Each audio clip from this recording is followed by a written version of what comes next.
A forbidden place. It's a long story, but one you've never heard before. This story is about a place that dwells on the mountain, a place where bad things happen. And you may think you know about the bad things. You may decide you have it all figured out, but you don't. Because the truth is worse than monsters or men.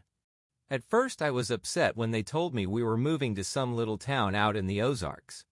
I remember staring at my dinner plate while I listened to my sister throw a temper tantrum unbefitting of a 14-year-old honors student. She cried, she pleaded, and then she cursed at my parents. She threw a bowl at my dad and told him it was all his fault. Mom told Whitney to calm down, but she stormed off, slamming every door in the house on the way to her room. I secretly blamed my dad as well. I'd heard the whispers too. My dad had done something wrong, something bad, and the sheriff's department had reassigned him to some little out-of-the-way county to save face. My parents didn't want me to know that, but I did. I was 9, so it didn't take me too long to warm to the idea of a change. It was like an adventure. New house, new school, new friends. Whitney, of course, felt the opposite. Moving to a new school at her age is hard. Moving away from her new boyfriend, however, was even harder. While the rest of us packed up our things and said our goodbyes, Whitney sulked and cried and threatened to run away from home. But a month later, when we pulled up to our new house in Drisking, Missouri, she was sitting right next to me texting viciously on her phone. Thankfully, we moved over the summer and I had months of free time to explore the town. When Dad started his new job at the sheriff's office, Mom drove us around the city commenting on this and that. The city was much smaller than St. Louis, but also a lot nicer. There were no bad areas, and the entire town looked like something you'd see on a postcard. Drisking was built in a mountain valley, surrounded by healthy forest land with walking trails and crystal-clear lakes. I was 9, it was summer, and this was heaven. We'd only been living in Drisking a week or so when our next-door neighbors came to introduce themselves, Mr. and Mrs. Landy and their 10-year-old son Kyle. While our parents talked and drank mimosas, I watched the Landys' lanky red-headed son hung out in the doorway, shyly eyeing the PS2 in the living room. Do you play?" I asked. He shrugged. "Not really." "Do you wanna?"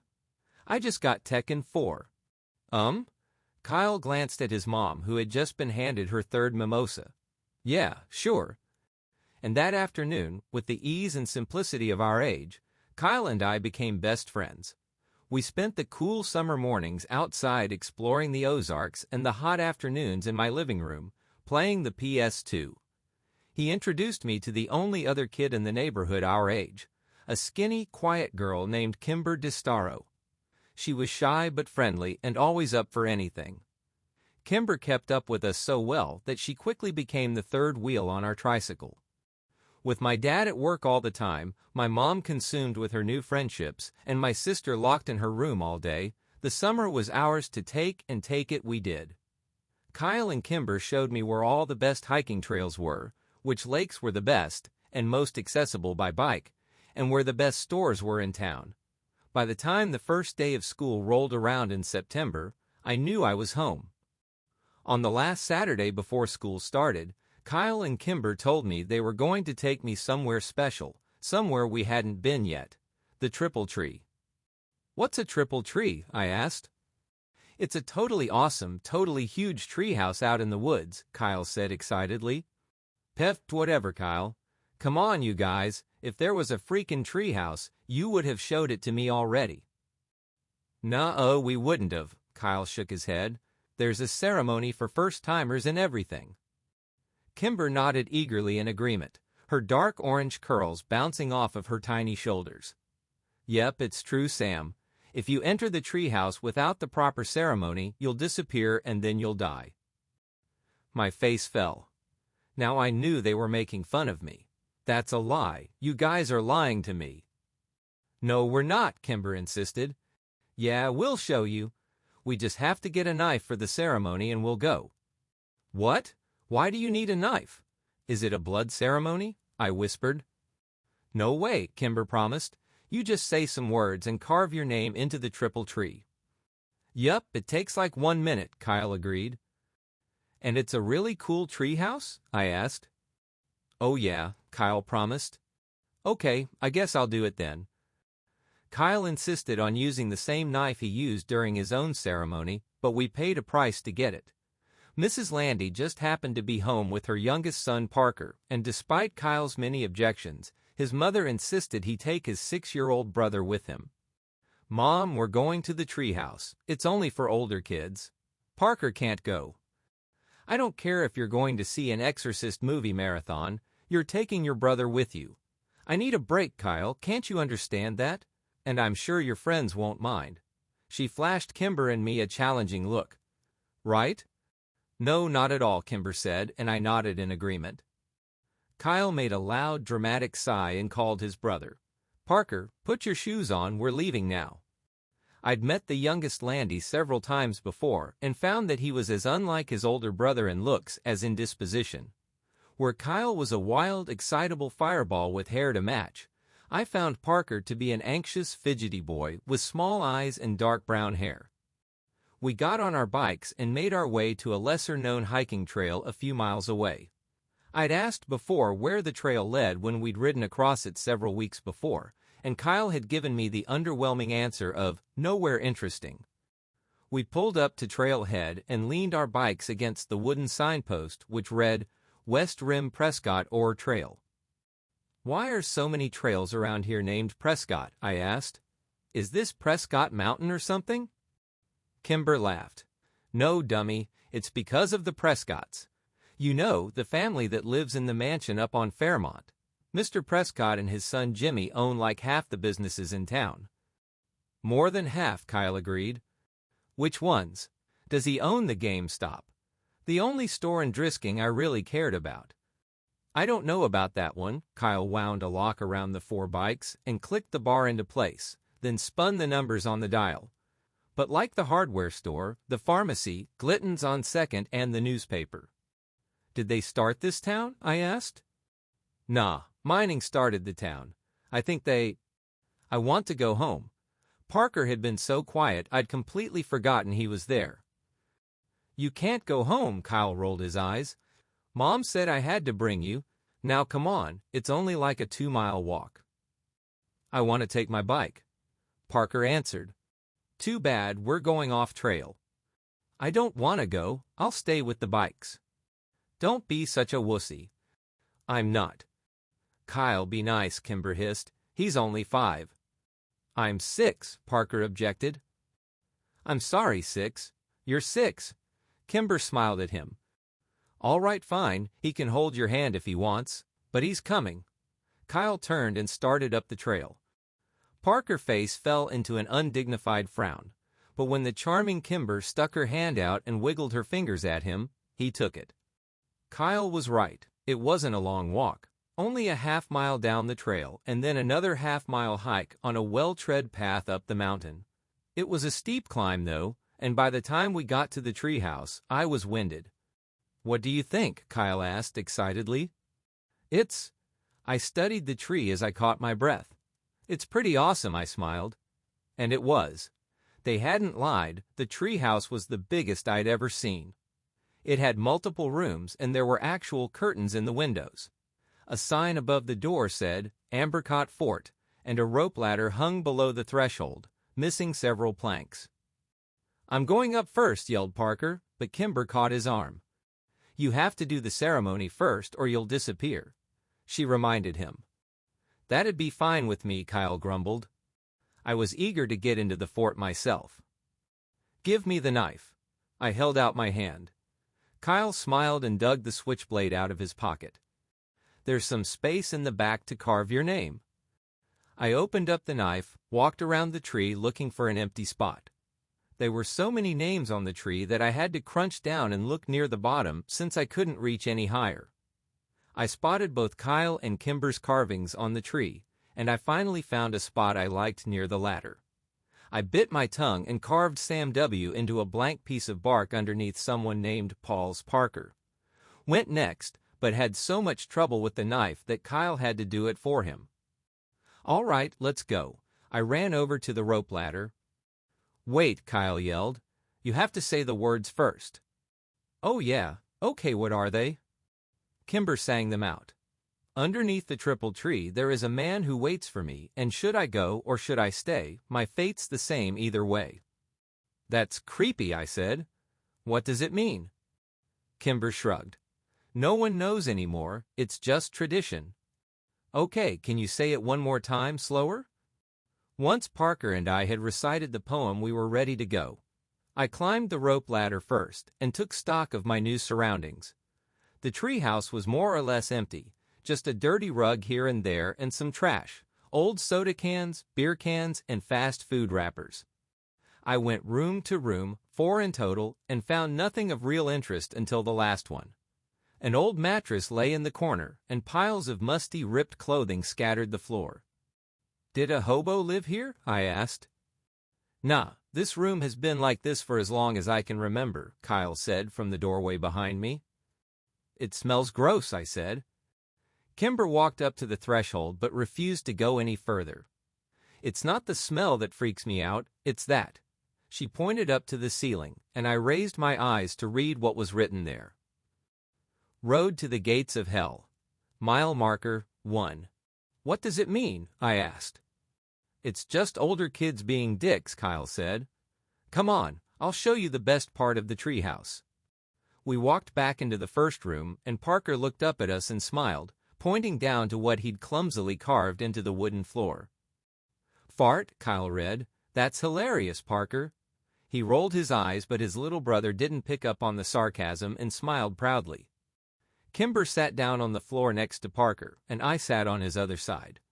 Kyle took the knife from his brother and then walked across the room and wedged the blade between 2 planks of the wooded wall. He pushed and the board gave, opening up a small secret compartment in the wall. Kyle took something out and pushed the plank back in until it was flush with the others. Check it out. He turned around and proudly held up 2 cans of Miller Lite beer. Whoa, I said. Ew, warm beer? That's gross. How did you even know it was there? Kimber asked. Phil Saunders told me. Are we gonna drink it? I asked. Hell yeah, we're gonna drink it. Kyle came and sat down in our circle, popped open the first beer and offered it to Kimber. She eyed it like he was trying to hand her a dirty diaper. Come on, Kimmy. Don't call me that, she yelled at him, and then reluctantly took the open beer. She smelled it and made a face, then pinched her nose and took a small swig. Kimber shuddered. That was even grosser than I imagined. I don't want any. I'll tell Mom, Parker said quickly as the beer passed in front of him to me. Good, 'cause you ain't getting any, Kyle promised. And you won't tell Mom shit. I put on my best poker face and took a long, deep swallow of the warm beer before I had the chance to smell it. It was a poor decision, and when I retched, the foul yellow liquid went all over my shirt. Aw man, now I'm gonna smell like beer. We spent the next hour and a half drinking the 2 cans of Miller Lite, and after a while the taste grew more tolerable. I couldn't tell if I was becoming a man or actually getting drunk. I hoped it was the former. When the last drop of the last beer was consumed, we spent 20 minutes trying to determine if we were drunk. Kyle assured us that he was wasted while Kimber wasn't sure. I didn't think I was, but I failed all of our drunk tests. Kimber was in the middle of reciting the alphabet backwards when a loud metallic grinding suddenly pierced the calm mountain air like a gunshot. Kimber stopped talking, and we spent a few minutes staring at each other, waiting for the noise to end. Parker curled into Kimber and put his hands over his ears. After what seemed like 10 whole minutes, the sound ended as suddenly as it had begun. What was that? I asked, and Parker mumbled something into Kimber's sweatshirt. Do you guys know? I tried again. Kimber stared at her feet as she crossed and uncrossed them. Well? It's nothing, Kyle answered finally. We hear it sometimes in town. It's not a big deal. It's just louder up here. But what's making that sound? Baraska, Kimber whispered, without taking her eyes off her feet. Who's that? I asked. Not who, where. Kyle answered. It's a place. Another town? No, it's just a place in the woods. Oh? Bad things happen there, Kimber said more to herself than me. Like what? Bad things, Kimber repeated. Yeah, don't ever try to find it, dude, Kyle said behind me. Or bad things will happen to you too. But like, what bad things? I turned around. Kyle shrugged and Kimber stood up and walked over to the rope ladder. We'd better go. I have to get home to my mom, she said. We climbed down the ladder one by one and then started the walk back to the trailhead in an unfamiliar silence. I was dying of curiosity about Boroska, but couldn't decide if and what to ask about it. So, who lives there? Where? Kyle asked. Boroska. The skinned men, Parker answered. Peft, Kyle laughed. Only babies believe that. Like men who are skinned? Like their skin is gone? I asked excitedly. Yeah, that's what some kids say. Most of us stop believing in that, though, when we turn double digits, Kyle said. I looked back at Kimber, who was still 9 like me, but she was staring down the trail, ignoring us. That seemed to be the end of the conversation, and by the time we reached our bikes, the awkwardness was gone and we were giggling, trying to decide if we were too drunk to bike home. School started 2 days later, and I'd completely forgotten about Boroska. When my dad pulled up to the curb to drop me off that morning, he locked the doors before I could get out. Not so fast, he laughed. As your father, I get the privilege of giving you a hug and telling you to have a good first day of school. But Dad, I gotta go meet Kyle by the flag before first bell. And you will, but give me a hug first. In a few years you'll be driving yourself to school. Let me be your dad while I still can. Fine, I said, exacerbated, and leaned over to give my dad a quick hug. Thank you. Now go meet your friend. Your mom will be waiting here to pick you up at 3:40. I know, Dad. Why can't I take the bus like Whitney? When you're 12, you can take the bus. He smiled and unlocked the doors. Until then, I get to drop you off in the mornings. If you think it'd make you look cooler, you can ride in the back seat behind the cage. Dad, just don't. I threw open the door of his cruiser before he could say anything more and ran as he laughed behind me. Kyle was already waiting for me at the flagpole, and he'd found Kimber too. Dude, you almost missed the bell, he yelled when he saw me. I know, sorry. Whose class are you in? Kimber asked. She was wearing a red sweater and leggings with frogs on them. Her curly orange hair was brushed into ringlets, and her lips were pink and shiny. She'd never looked prettier, and I was surprised to realize I'd never really seen Kimber as a girl. Ah, Mr. Diamonds? Me too, she said cheerfully. Lucky, Kyle scoffed. I'm in Mrs. Tverdy's. Only 2 fourth-grade teachers, and I get the crappy one. Kimber grimaced. Yeah, my mom had her when she was a kid. What's wrong with her? What did she say? Just that she's strict and gives out homework on the weekends. On the weekends? Fuck? Excuse me, Mr. Landy. I immediately recognized the tall man that had suddenly appeared behind the white-faced Kyle. So sorry, sir. I meant dang. Kimber giggled. I'm sure you did. He nodded. Hi, Sheriff Cleary. Even though I'd only met him a few times, I liked my dad's boss and he liked me. Well, hello, Sammy. Are you excited for your first day? Sheriff Cleary crossed his arms in front of him and widened his stance imposingly, but gave me a wide smile. Yes, sir, I said, and then added lamely, what are you doing here? I'm giving a presentation to the 5th and 6th grades about safety when walking to and from school. Yeah, he gives it every year, Kyle muttered. Cool, I smiled. Sheriff Cleary nodded at me and then turned and walked away. I looked around, confused. Where's Kimber?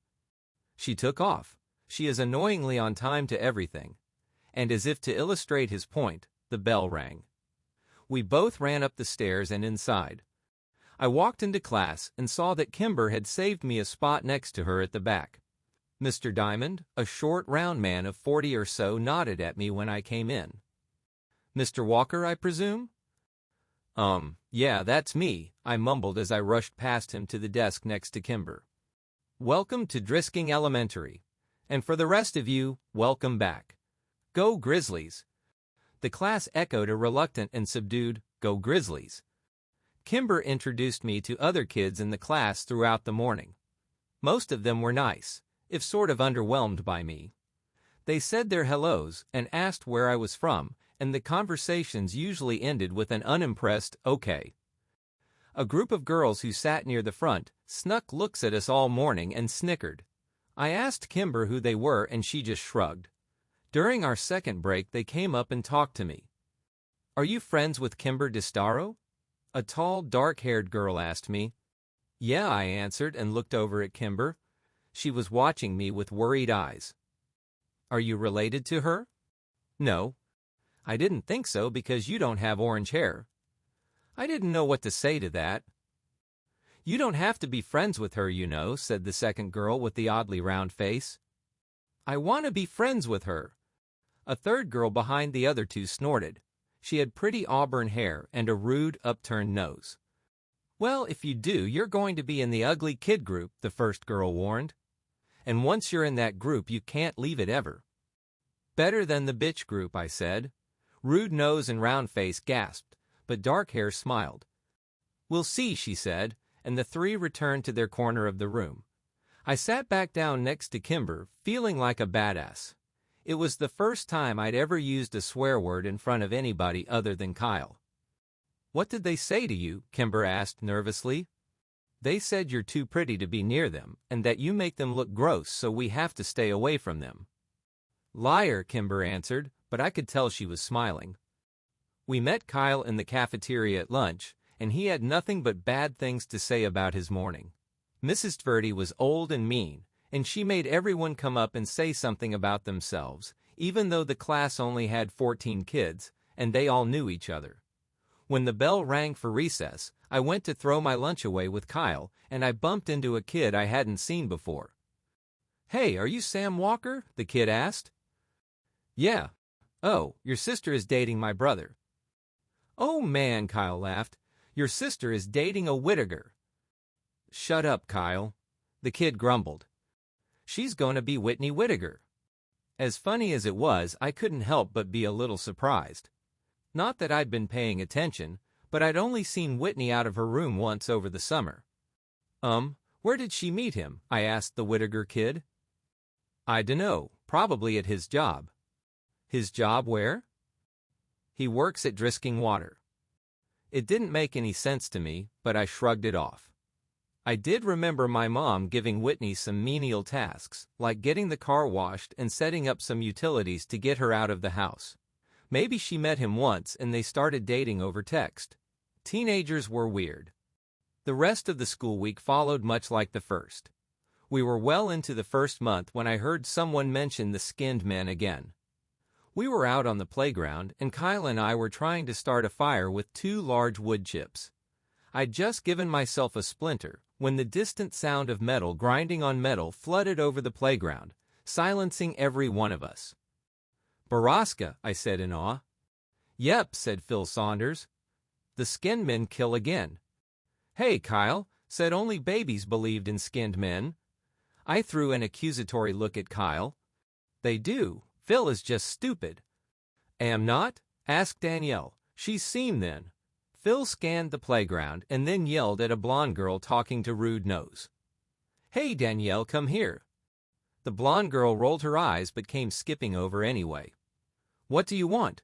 I told you Kayla doesn't like you, Philip. No, tell them about the skinned men. Phil gestured to the air around us, which was filled with the metallic scraping coming down from the mountain. You tell them. No, you saw them, so you tell them. I didn't see them. Paige saw them. Oh, Phil said, and an uncomfortable silence descended. You guys are weird, Danielle said before flipping her hair in our faces and leaving. Who's Paige? I asked when she'd gone. Her sister, Phil said. Paige disappeared when we were like 5, Kyle said. After she saw the skinned men, Phil added. The sounds from the mountain abruptly ended, and the subdued atmosphere of the playground disappeared with it. When the bell rang, Kyle lined up in his class line, and since Phil was in my class, I made sure I was behind him. The teachers began to count us off. Hey, what else do you know about Baraska? I whispered to him. My brother said that's where people go when they disappear. To Baraska. What happens to them there? Bad things, he said, and then shushed me when I asked him what that meant.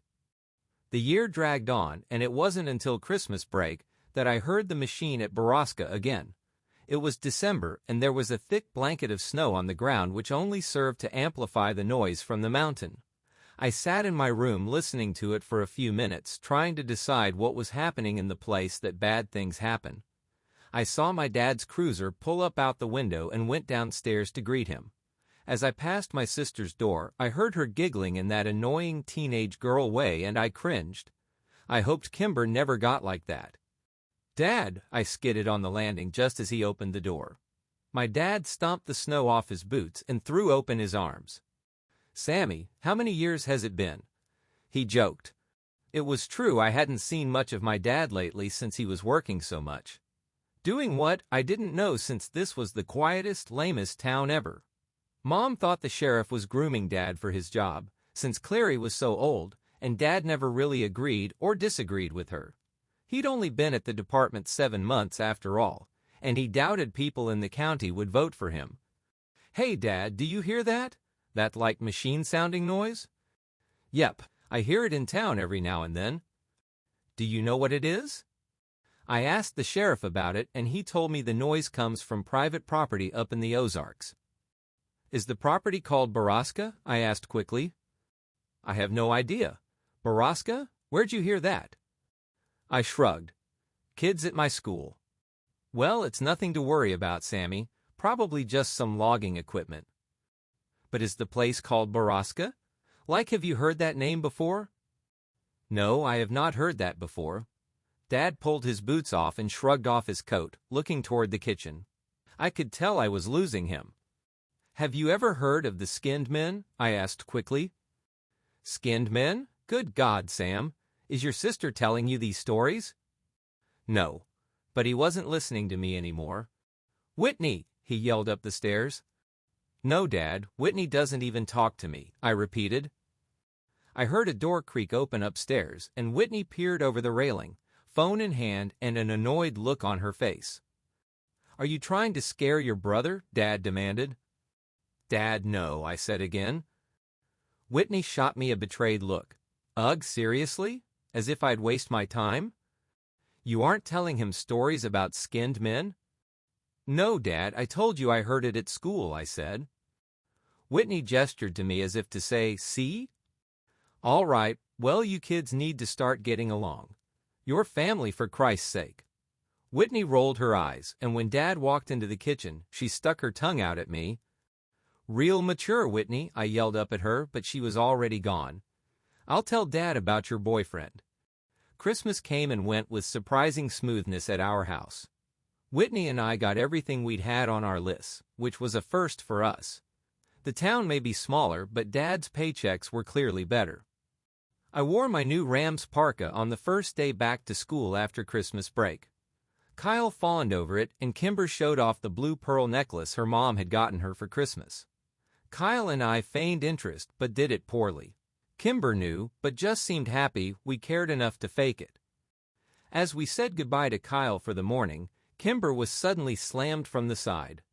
Kyle caught her before she fell, and I spun around angrily to see dark-haired girl, whose name I'd learned was Phoebe Dranger, laughing and walking away from us with round-face girl. "You're bad people who make poor life choices," Kyle yelled at them. "When I'm your boss someday, I'll make you clean bathrooms." "Yeah, and if Kyle's your boss, you know you messed up," I added.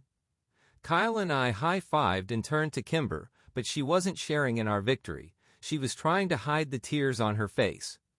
"Don't sweat those girls, Kimber. Nobody likes them. People are just nice to them because they're related to the Prescotts." Kyle tried to give her an awkward pat on the back, but Kimber turned away from him and ran in the opposite direction. "I hate those girls, like I really hate them," I said.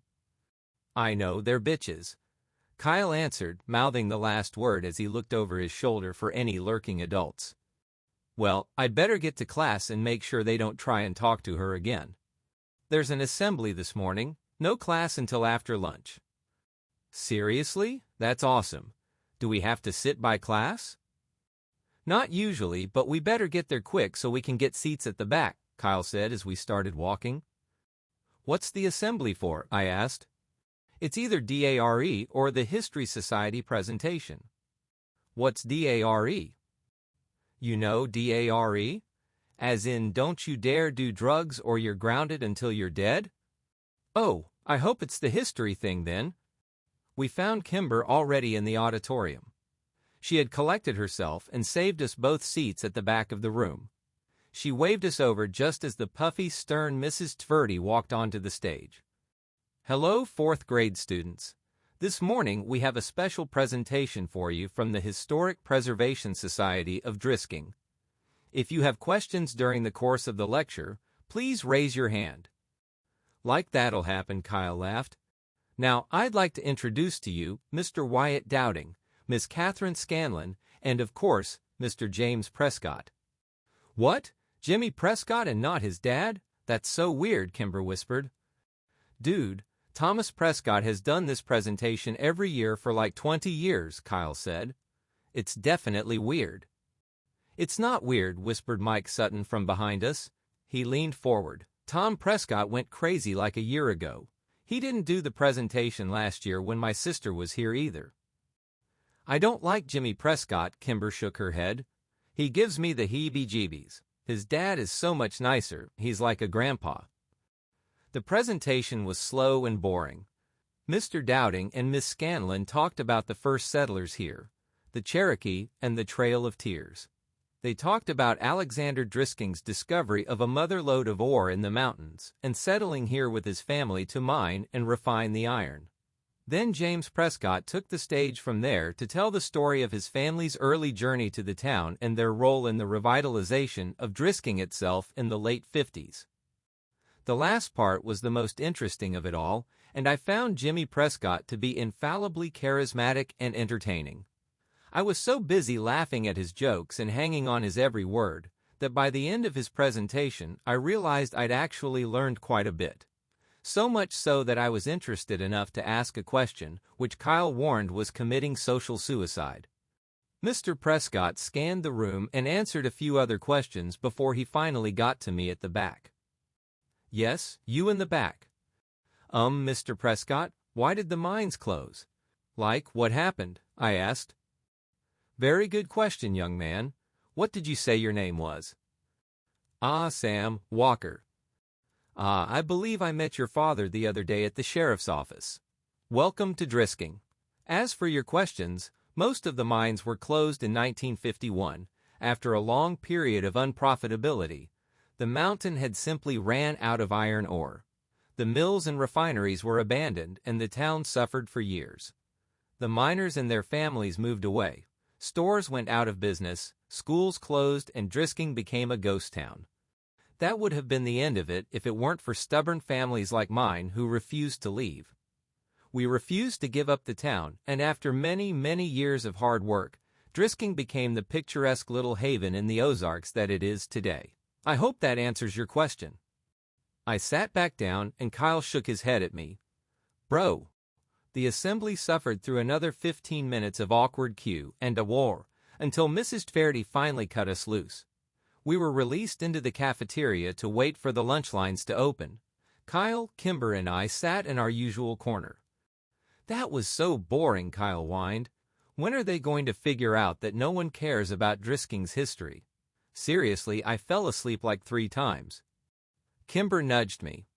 Sam seemed to care, she teased. I just wanted to know about the mines. Mines are creepy, that's all. Yeah, but all our mines were blown up. You can't go in them anymore, Kyle said. Blown up? I asked. Kimber nodded. Some kids died after going into the mines, so the city set off some controlled blasts to implode the caverns. At least that's what my mom said. They messed up though, and I heard they blew up the water table or poisoned it or something. What? How do you know that? Kyle asked. Kimber shrugged. I heard my dad talking about it. Did they use C4 or something? I guess. So like, we all drink the water so we all have C4 in our bodies and we could explode at any minute, Kyle said excitedly. Do you think that's what happened to all the missing people? I asked him. Just sitting there one day and boom. Yeah, dude, Kyle grabbed my shoulders. And that's where the skinned men come from. I made the international symbol of mind blown and we laughed hysterically. You guys are dumb, Kimber rolled her eyes, but then she laughed when Kyle fell on the floor pretending he was exploding. I remember thinking in that moment that I was happy here in Drisking, Missouri with these two people. Happier than I'd ever been anywhere else. It was the last truly happy moment I ever had. Less than an hour later, Mr. Diamond's phone rang and he exchanged a few quiet words with the person on the other end, his eyes flicking to and from my desk. It was hard to be surprised then, when he hung up and asked me to come up to the front. When I got there, he told me my mom was waiting for me in the office and I was going home for the day.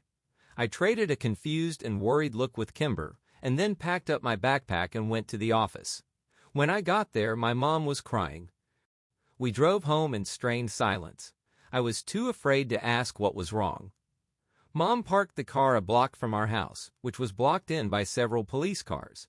When an explanation didn't come, I broke the silence myself. Is it Dad? I asked quietly, holding back tears. No, honey, Dad is fine, she whispered.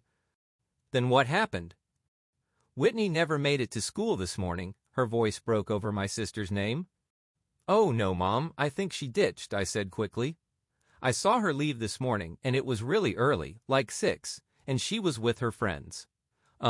Pete Whittaker and that kid Taylor. We know about all that, Sam, but they made it to school and Whitney wasn't with them. They said she wanted to stop by the Circle K near Drisking High, so they left her there. And no one has seen her since. Well, my brain struggled to come up with an explanation. Maybe she's ditching. No, honey. My mom put the car back in drive and drove up to our house, parking behind a police cruiser. The police, as well as your father, think that Whitney is with Jay. But she has a new boyfriend here. We found all her books on the floor of her room this morning and half her clothes gone along with some cash of your dad's. But right now we think that she hitched a ride to St. Louis and that she's with Jay. The sheriff's office is trying to contact the boy's parents now. Whitney? Run away? Anyone who knew my sister knew she was prone to dramatics and empty threats. Plus, she was dating Chris Whittaker's older brother Pete. I was sure of it. We walked up the steps and into a house filled with stale coffee and quiet murmurs. I tried to remember if Whitney herself had ever actually confirmed she was dating Pete, but I drew a blank. When we walked into the kitchen, I saw my father sitting at the table, staring at phone records, head in hand. He looked up when I came into the room and gave me a weak smile. Hey, buddy. Dad, I have to tell you something. I felt a heavy hand on my shoulder and turned to look up at a solemn Sheriff Cleary. Everything and anything you might know, son, no matter how trivial you think it is. I nodded and sat down at the table with my dad as my mom handed the big man a cup of coffee. Here you go, Sheriff, she said weakly. Please, Mrs. Walker, call me Killian. My mother nodded and retreated back into a darkened corner to talk quietly with Sheriff Cleary's wife, Grace.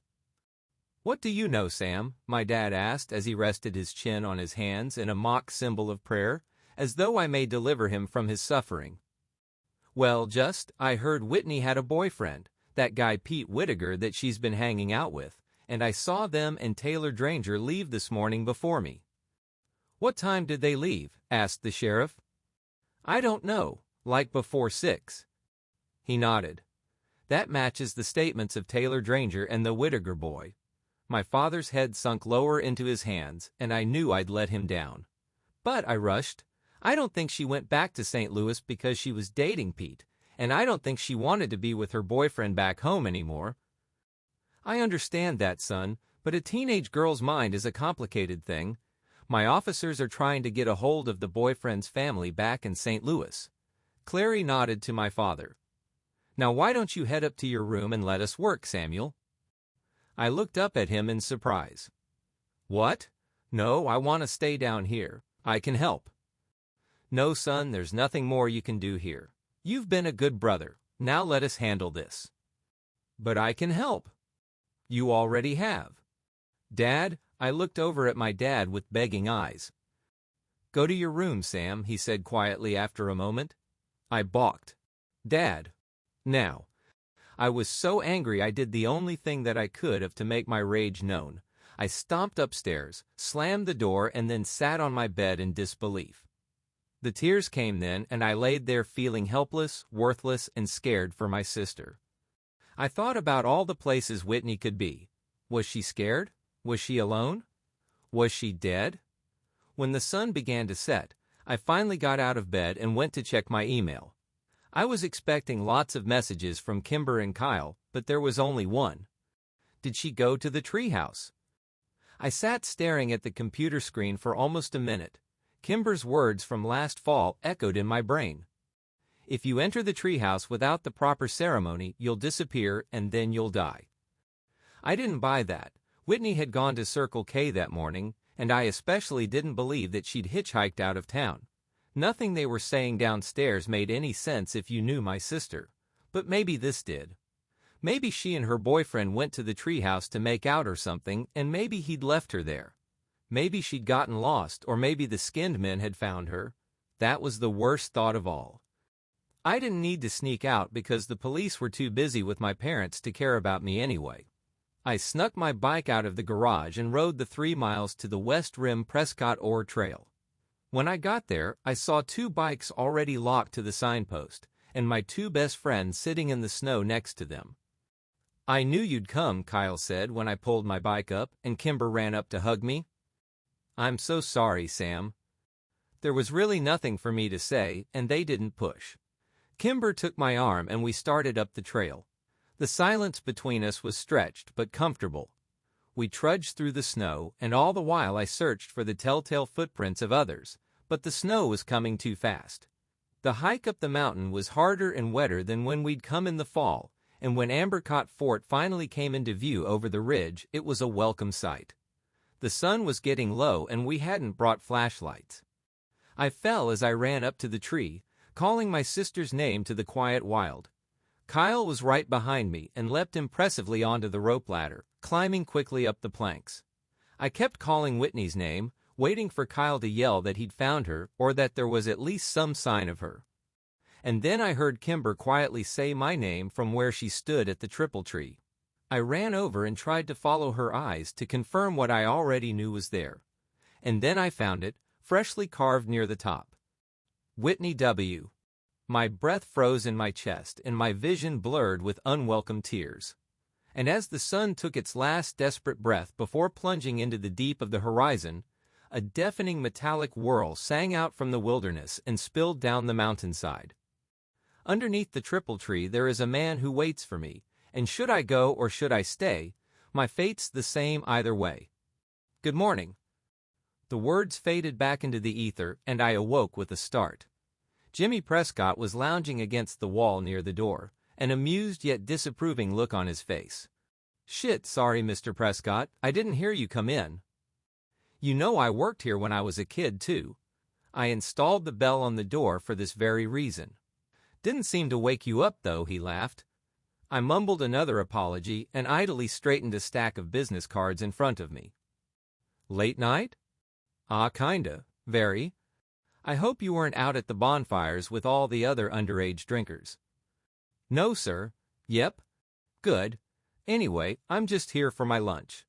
I'll take a Parmesan chicken with avocado on rye. Yes, sir.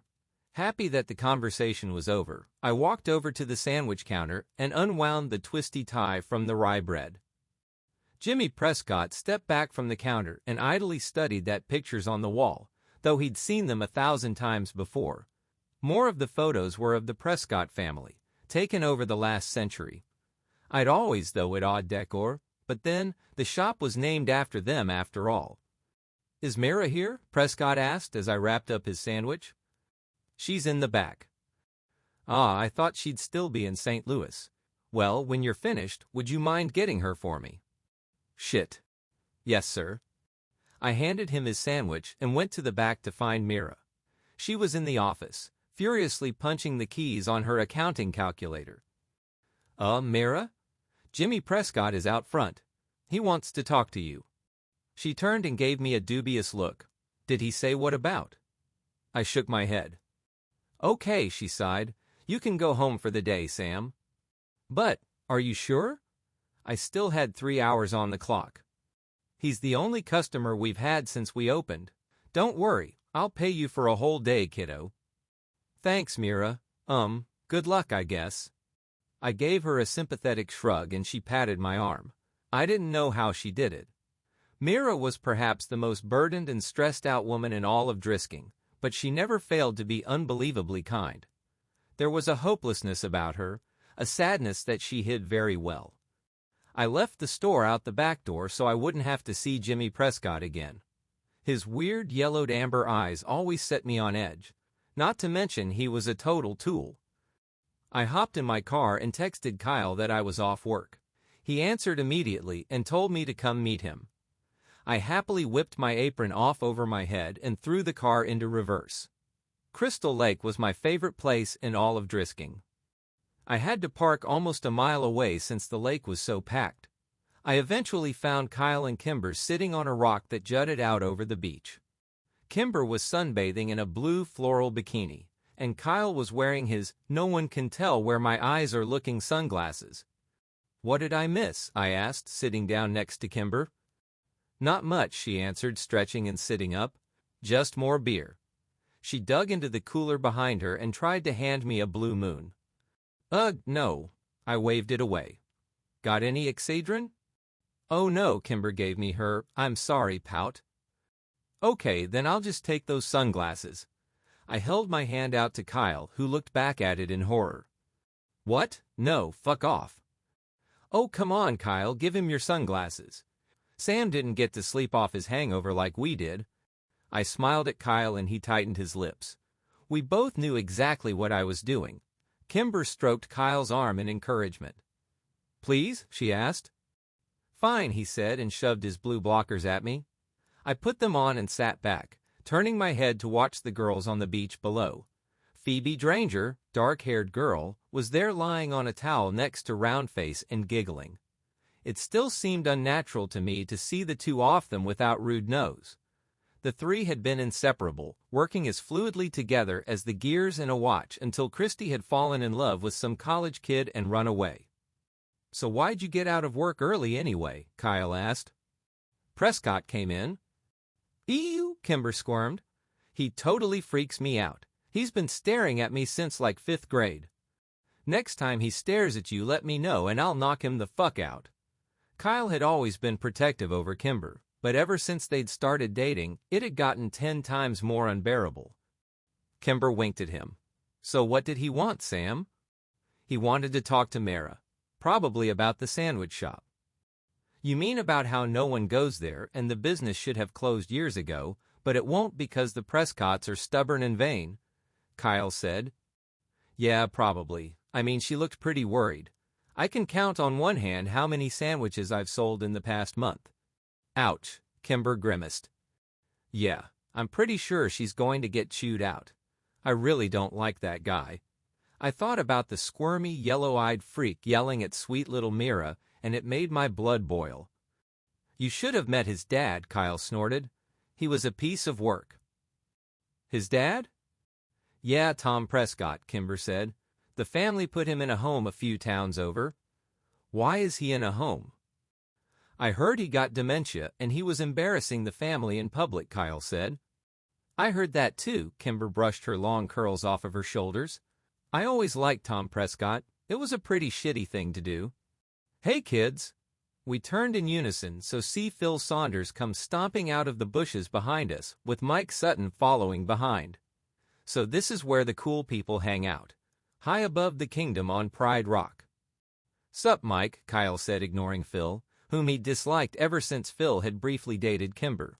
Phil was either unaware of or uninterested in Kyle's feelings. Of course, that may also have been because Phil was stoned out of his mind most of the time, and now was no exception. They sat down next to us, and Mike offered me his pipe. "Wanna hit this?" I did want to hit it, and pretty badly too. I reached up to grab it, but Phil swatted my hand away. "Careful, guy, you don't want to get the sheriff's son high." "For fuck's sake, Mike." Mike nodded knowingly and shoved the pipe back into his pocket. I scowled. "Really?" "Sorry, Sammy." Hell, the only reason I'm even smoking around you is because today is my cousin's death anniversary and I don't give a shit about anything else. Your cousin Hannah? Kimber asked with a sympathetic look. Yep, 5 years she's been gone. Too many people disappear in these woods, man, Mike said as he exhaled a cloud of smoke. Yeah, man, Phil nodded. You know, sometimes when I'm high, I can see them all. And I feel like I know the answer to the mystery, man. Like I'm so close to solving it. It's just something I can see. Like they're all puzzle pieces, and in my mind I see the puzzle put together, but I can't tell what the picture is of, you know? You're fucking high, Saunders, Kyle said. We all are, man. We all are. Everyone in this town is drinking the fucking Kool-Aid. Kimber raised an eyebrow at him, but said nothing. Everyone except the dead ones. I can see what they looked like before they went into the ground. Or is it the grounder? Shit, I dunno, man, Mike said to the space in front of him. Yeah, I see all those people. Hannah, Paige, Jason Metley. Hell, I ever see your sister, Walker. Kyle, who I knew had been monitoring the conversation for mention of this very thing, sprang to his feet and opened his mouth to yell at Phil. Nah, Whitney Walker ran away to St. Louis. Remember? Mike said. I saw Kyle and Kimber exchange a quick look as I tried to remain impassive from behind the blue sea blockers. That true, man? Phil asked. And there it was. I knew Kyle and Kimber had always wondered what I thought about Whitney, and if I'd ever accepted the official statement that she and Jay had run away together. They were kind enough not bring it up, but I knew they wanted to know what I believed, what I thought had really happened. I loved them both, and I wanted to talk to them about it, but I just couldn't. Everyone thought that I had spent the last 7 years quietly grieving and that I'd put the incident behind me. At least, that's what I'd tried to show them. The truth was that I'd never given up on Whitney. I'd waited years for Jay to show up on social media, and when I finally found him last year, I'd been devastated. I'd always hoped the official report was right, and that Whitney was somewhere far away from here, alive and happy with Jay Bauer. But his MySpace page showed a thriving teenager, still living at home with his parents, his ex-girlfriend Whitney the furthest thing from his mind. When I'd brought the evidence to my dad, he read the pages I'd printed off, and then shut the door to his office with me on the other side. I heard him crying in there for hours as I waited for him to reopen the case and bring the smackdown on the Butler County Sheriff's Department. But justice had never come, and we never mentioned Jay Bauer again. For whatever reason, I never told Kyle and Kimber about any of that. Maybe it was because I was worried they'd blow it off like my dad had, or maybe, and far more likely, I didn't want them to know how obsessed I'd become with the Baraska and the skinned men. I knew, as assuredly as the sun would rise tomorrow, that Whitney's death had happened there, just like all the others who'd gone to the Triple Tree. I was suddenly very aware of 4 pairs of eyes staring at me. Yeah, it's true. She ran off with this guy Jay from our hometown, I answered. That was enough for Kyle. All right, guys, seriously, he's the sheriff's kid. What do you think's gonna happen if he gets caught with weed? The little man is right, Phil. Let's bounce. I don't need any more trouble with the cops around here, Mike said. Later, Walker. Kimber, little man. Phil stood up, brushed off his pants, and jumped from the boulder onto the sandy beach below. He sprayed sand all over a couple of freshman girls who squealed and called him an unthoughtful ass. Phil tipped his invisible hat to them and said, "Ladies," before walking off. Mike followed him down, and as I watched them make their way down the beach, I became aware of the conversation going on behind me. I didn't say I wanted to go. I said I had to go, Kimber said. It's only 2 o'clock, and it's Sunday. I know, but my parents have been fighting a lot lately, and I don't want to leave my mom alone too long.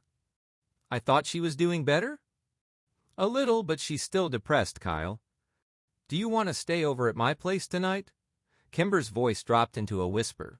I don't think I'm ready for that yet. What? No, wait. That's not what I meant. I'd sleep on the pullout in the basement, and you would have my room.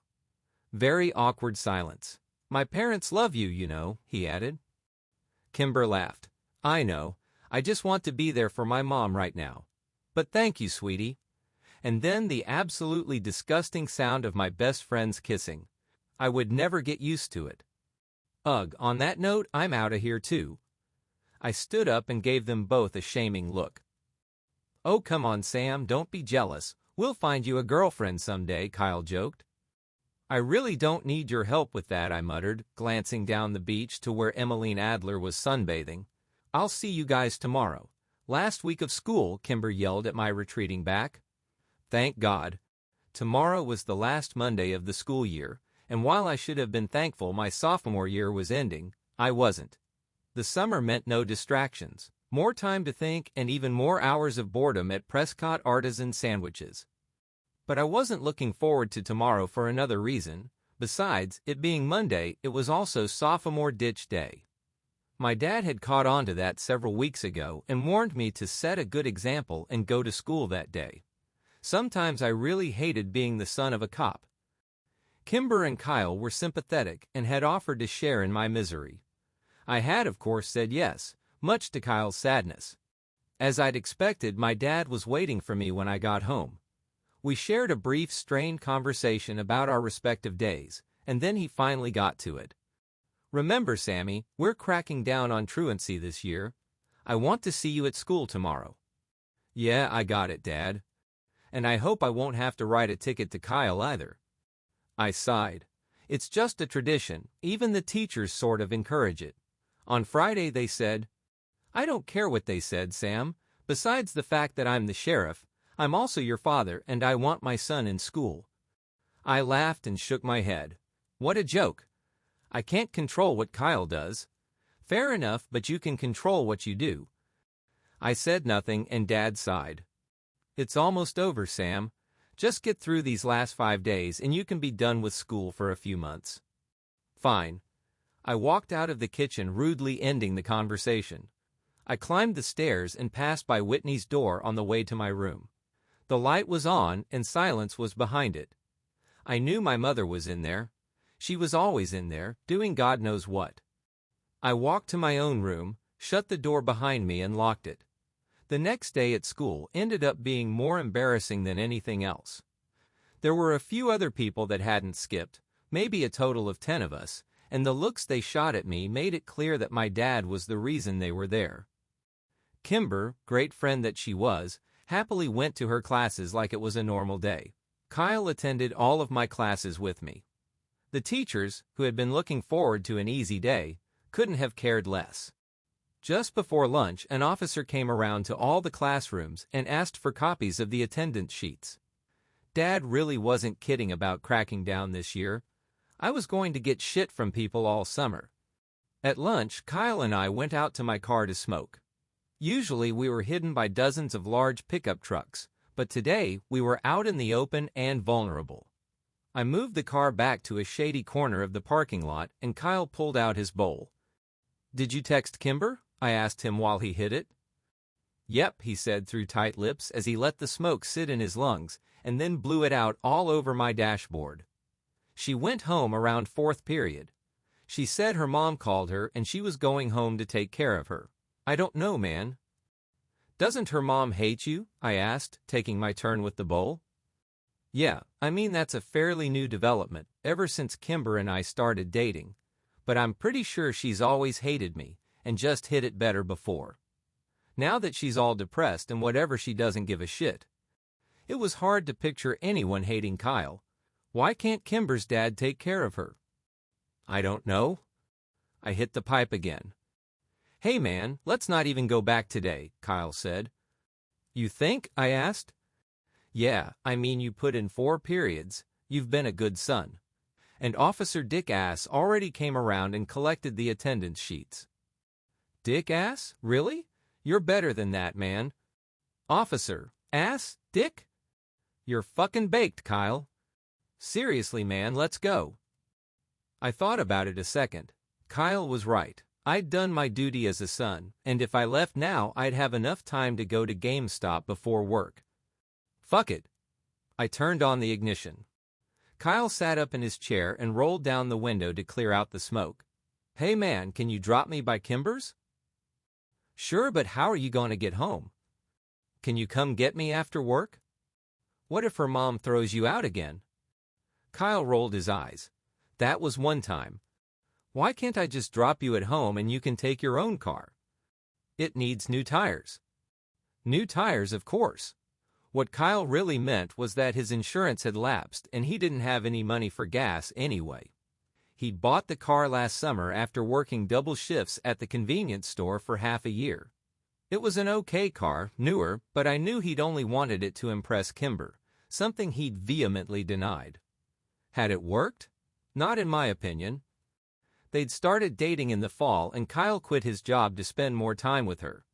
Kimber didn't seem like the kind of girl to be impressed by a Pontiac Bonneville, but Kyle was convinced that was how he'd won her over.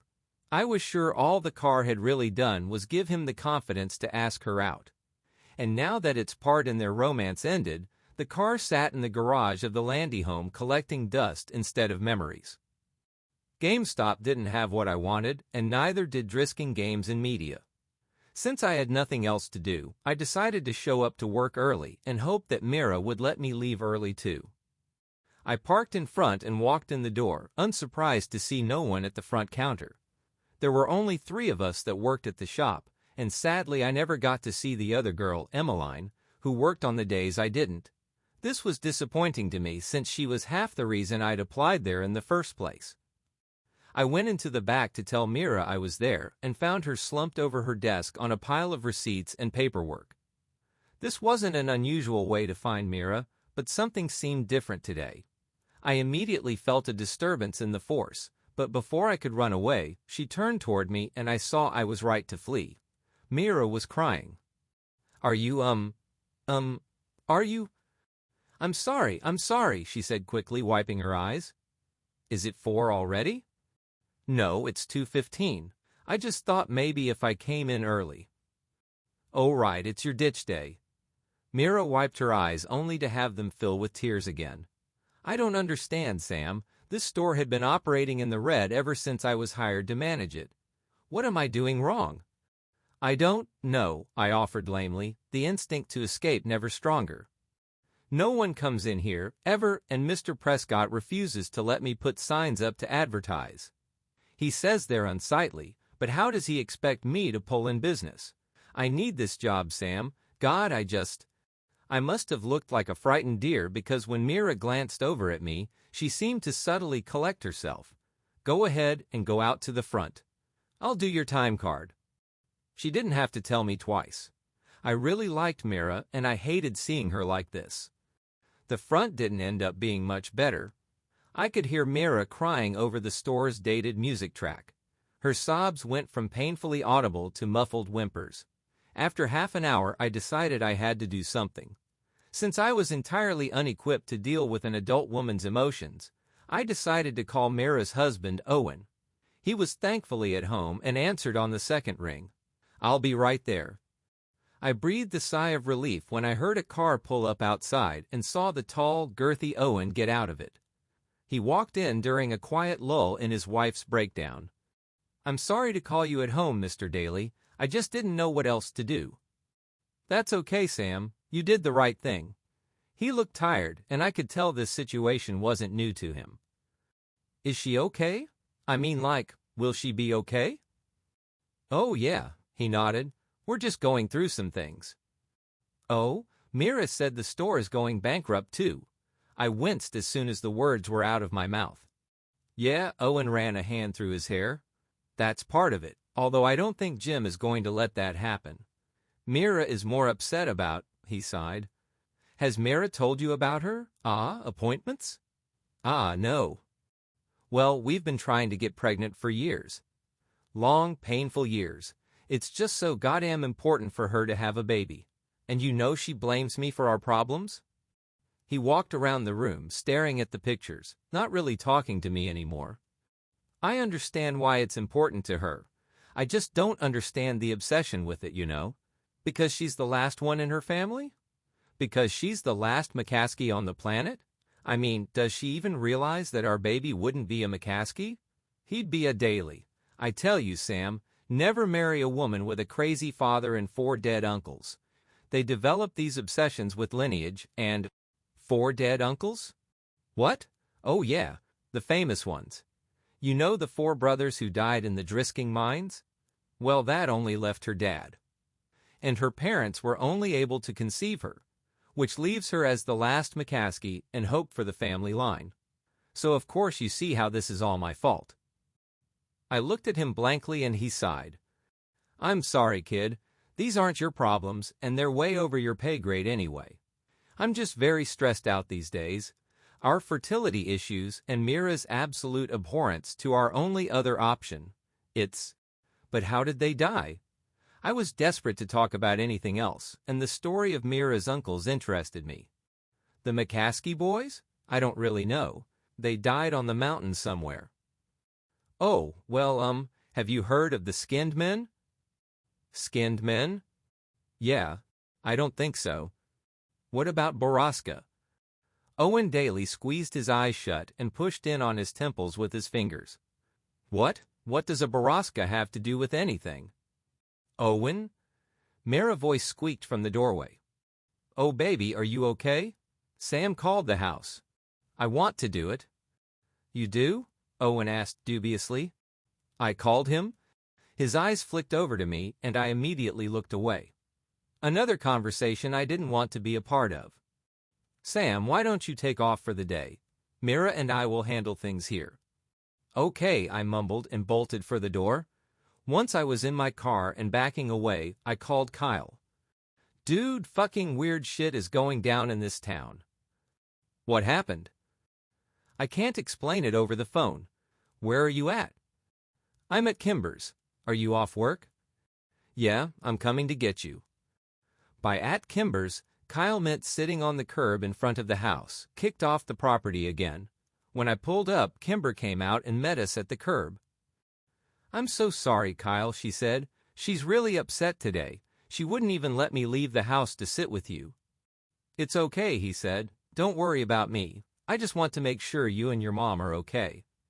We're okay, and my dad will be home soon. Text us when he gets home and we'll come get you, I said. I wish I could. I'm babysitting tonight until 7:30. Maybe after that? Sure. Kyle and Kimber hugged goodbye, and then Kimber rushed back to her house as something crashed inside.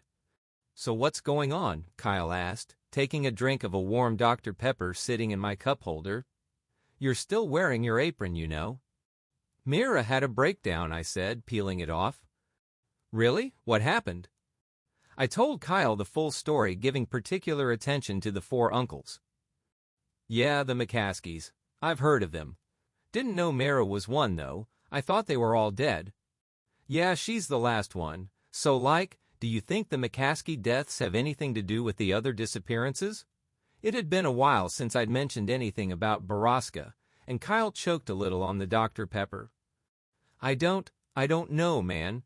I mean, maybe if the disappearances started around the same time. How can we find that out? Maybe the cops? There have to be police reports. Okay, but what if I couldn't ask my dad? Kyle shook his head. I don't know then. What about records? The Historical Society people, maybe. Oh yeah, he said, nodding. We can try them. They're over on 2nd. They share an office with Drisking Arts and Antiques. I made a U-turn and started back toward town. Hey, why are we doing this? I'd known the question was coming. I'd hoped to have more answers myself before I had to give him one. Just Whitney was all I could say. Kyle didn't ask anything more. The Historic Preservation Society of Drisking was at the back of the building, and we had to walk through the antiquities shop as the owner, Mr. Dranger, eyed us warily. At the end of a short hallway, we found a small room with 2 desks pushed together. One was empty, and the other was stacked high with books and folders of loose paper. We could hear someone typing behind the stacks. I cleared my throat. Hello? A small woman popped up from behind the desk. I recognized her as the same woman who had given the U.S. a lecture in 5th grade. Hello, how can I help you boys? She asked, walking out to greet us. Yeah, I have a few questions about Drisking's history, I guess. Oh, great. Is this for an end-of-year report? Have a seat, boys. She gestured to the empty chair sitting behind the other desk. I nodded at Kyle and he sat down looking uneasy. Yeah, it's for an essay we have to write. Hey, I think you gave a lecture to us like 7 years ago, at school. Oh yes, I give that lecture every year with Mr. Prescott, she smiled. Yeah, it was you and one other guy too. A bald guy, Kyle said, shifting uncomfortably in the wooden chair. Yes, that was my fiancé Wyatt Dowding. He passed several years ago. Oh, Kyle said. So, Miss Scanlon. But you can call me Catherine, she said. Catherine, I tried. I hated calling adults by their first names. We want to know about the McCaskey kids. Ooh, Catherine said, shaking her head. A dark part of history there, but still history nonetheless. Yeah, so when did that happen? And how did they die? Kyle added. Well, they didn't die. I mean, they certainly perished in the mines, but their bodies were never recovered, so we don't know the answer to that. I would think dehydration, starvation, and exhaustion killed them within days of getting lost down there. And to your second question, that was 1953, I believe. And the mines closed that year? Well, actually, the mines officially closed the year after. There was a legal spat between the city and the Prescott family, who wanted to leave the mines open until the bodies were found. The city won and the mines were condemned. Wait, why did the Prescotts care? Don't you want to write this down? Catherine asked. Kyle tapped his head twice with his finger. Catherine shrugged and continued.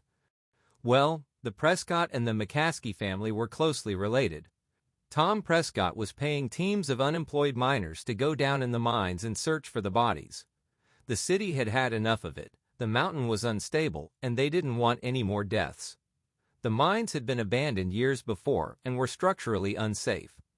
After the city banned the recovery teams from the mines, members of the Prescott family started going down there themselves. Finally, the city had had enough, and they had the mines collapsed. With bombs? Kyle asked. Well, with explosives. And that's what led to the incident. By this time, the mines had been unprofitable for a few years, and the city was quite broke. They hired a less than reputable company to collapse the mines and, well, when they set off the explosives, they accidentally broke into Drisking's water table. The city went into debt trying to purify the water of silt and iron ore. It wasn't until 2 years later that things started getting better, thanks to the Prescotts who truly did revitalize Drisking. Kyle's phone chirped and he pulled it out of his pocket. It's Kimber. She wants us to come over. Okay, thanks, Miss Scanlon. I mean, Catherine. Sure, if you have any other questions, feel free to come by. We're almost always open during the day. Oh, or you can email me. She dug into her jacket pocket and pulled out a loose business card. It was creased and had a dusty smudge on it. Thanks. So what do you think? Kyle asked when we got in the car. I don't know. It's weird, isn't it? I mean, why would the Prescotts give a shit if the town suffers after they refused to help him find their family and were actively working against them? Maybe they forgave and forgot. Kyle shrugged. Does Jimmy Prescott seem like a guy to forgive and forget to you? Ugh, no, and his dad is even worse. Exactly, maybe we should. Turn here. Sorry, Kimber's still babysitting and she's over on Amherst. When we pulled up, Kimber was out in the front yard with 2 young boys who were playing in the driveway. She was holding a sleeping baby and waving to us. We parked in the driveway and she introduced us to the 2 older kids. They gave us shy hellos and then ran off to continue their game. Once they'd left, we explained everything that had happened to Kimber while she listened and rocked the baby in her arms. Sam is right, that doesn't make sense. But why are we even concerned about something that happened decades ago? Whitney, Kyle said so I didn't have to. A flash of surprise crossed Kimber's face, and she walked over to put the baby down in his playpen. Then she walked back and pulled me into one of her famous super comforting, not at all awkward hugs. When she released me, she began to pace around the driveway. Okay, so we think Whitney somehow got involved in all of this, and you're right. If we want to figure this out, we need to start at the beginning. Phil is right. Every mystery in this town is one piece of a larger puzzle. It's all related. She stopped and looked over at us. We need to go to the source if we want answers. Yeah, that's not a bad idea, Kyle agreed. I know he likes to hang out in the hideaway and get drunk with ex-Sheriff Clary. No, Kyle, not Jimmy, his dad. Tom? He's so crazy they put him in a home. He's the horse's mouth, though, isn't he? Jimmy isn't likely to know half as much as his dad. But, as Kyle and Kimber argued, I watched the kids chase each other around the tree in their front yard. There seemed to be something carved in the bark, words not unlike the triple tree at Ambercott Fort. I was too far away to read what it said. He got you, he got you. I heard the youngest one call to his brother. The skinned man got you, now you have to die. Nah, Peter, I was touching the tree. No, you weren't, you're a liar. One of them got you, and now you have to meet the shiny gentleman. No, I don't. Kimber, Josh is cheating. I shuddered and turned away from them. Where's the nut house? I interrupted them. Is it closed? It's not a nut house, it's more like a hospice, Kimber chided. The rumor I've heard is that he's at Golden Elm, and that's in Cape Girardeau. That's about 40 minutes away, Kyle said, and pulled out his phone. I'll check the visiting hours for Tuesdays. Sam, do you work tomorrow? I work every day, but I'll get out of it. I promised. Okay, cool, let's plan to leave after school.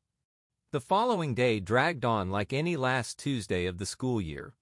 Most people talked about what they did with their ditch day or complained about a cop showing up at their house to issue them a ticket while sliding less than pleased looks at me.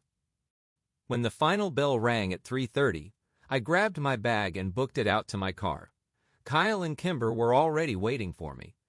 The drive took longer than we expected when I got lost in Cape Girardeau.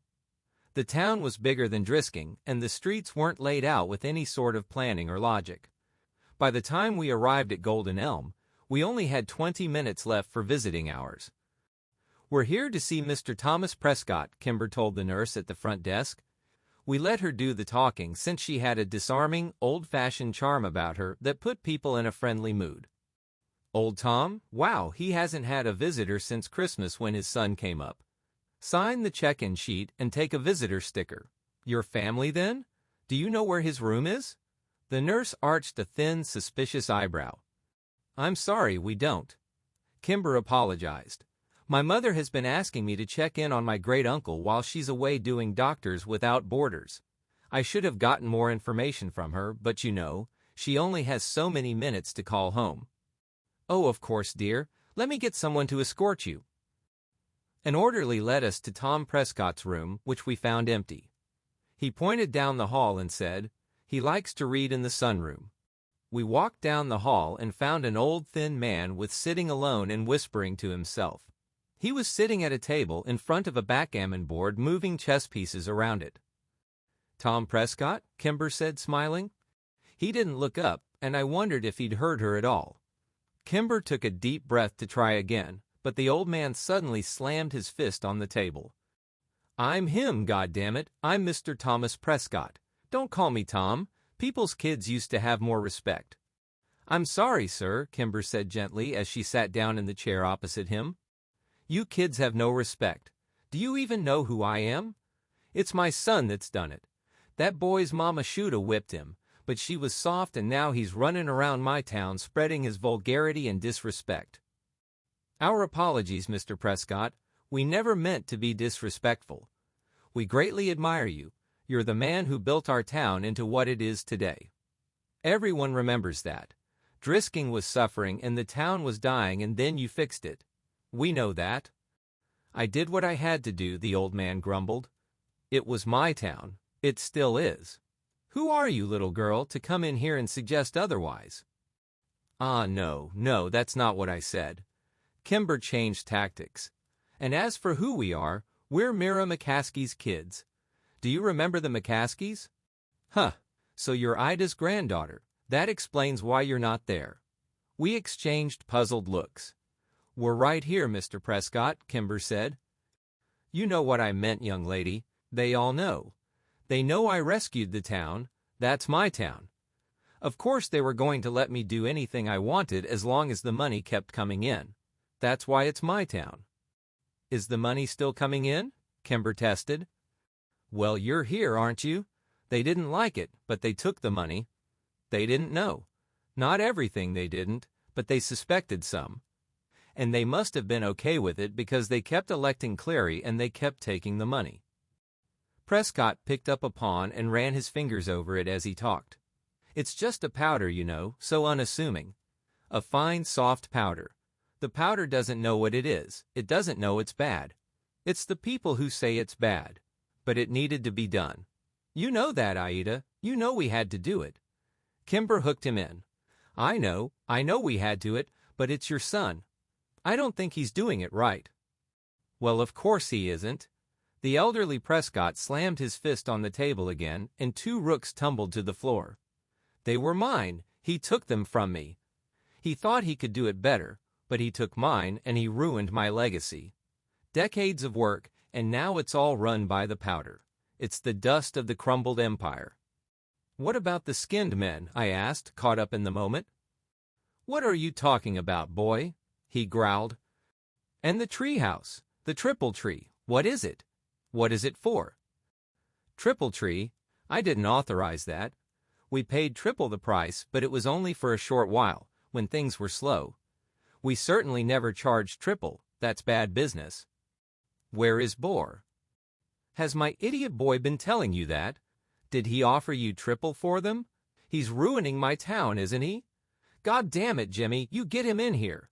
Aida, get my boy on the phone. You tell Jimmy I want to talk him. You tell him they're still mine. Aida, get Jimmy on the phone.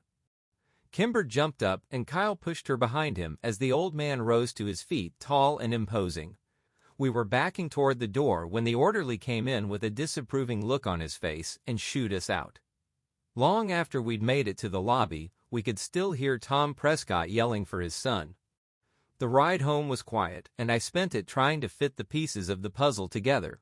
The skinned men, the triple tree, the shiny gentleman, the powder. These things seemed to have been pulled blindly from the ether, random and meaningless.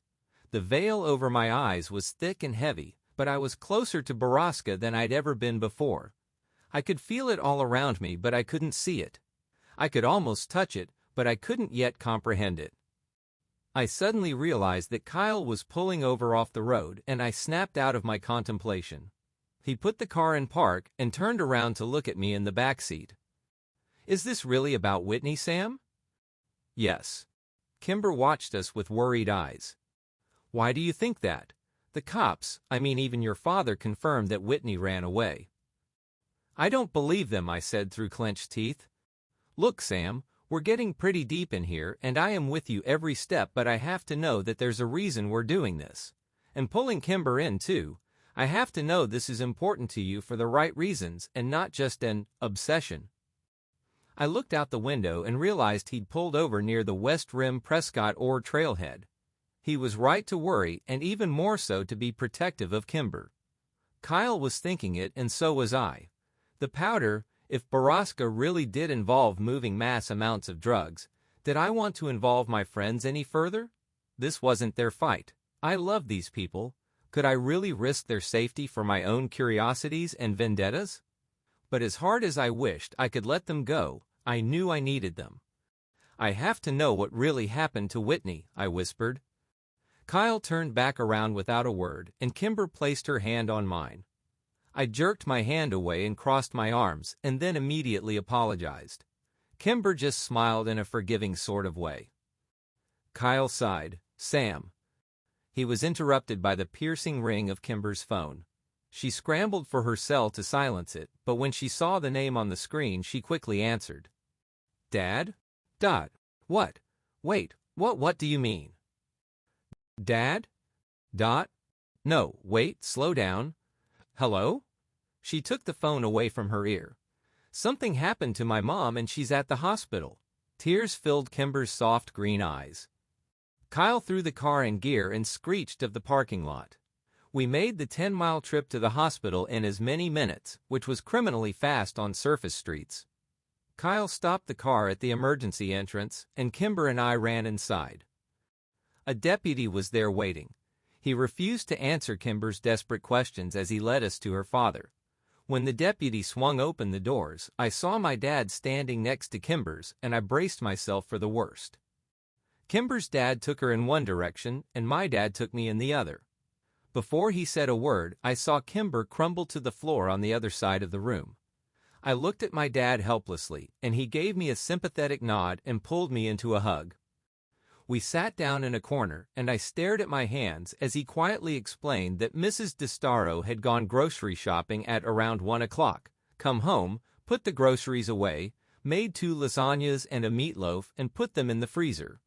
Then she got in her car, drove to the hospital, parked in the shade, took the stairs up 7 floors to the roof, and jumped off of it.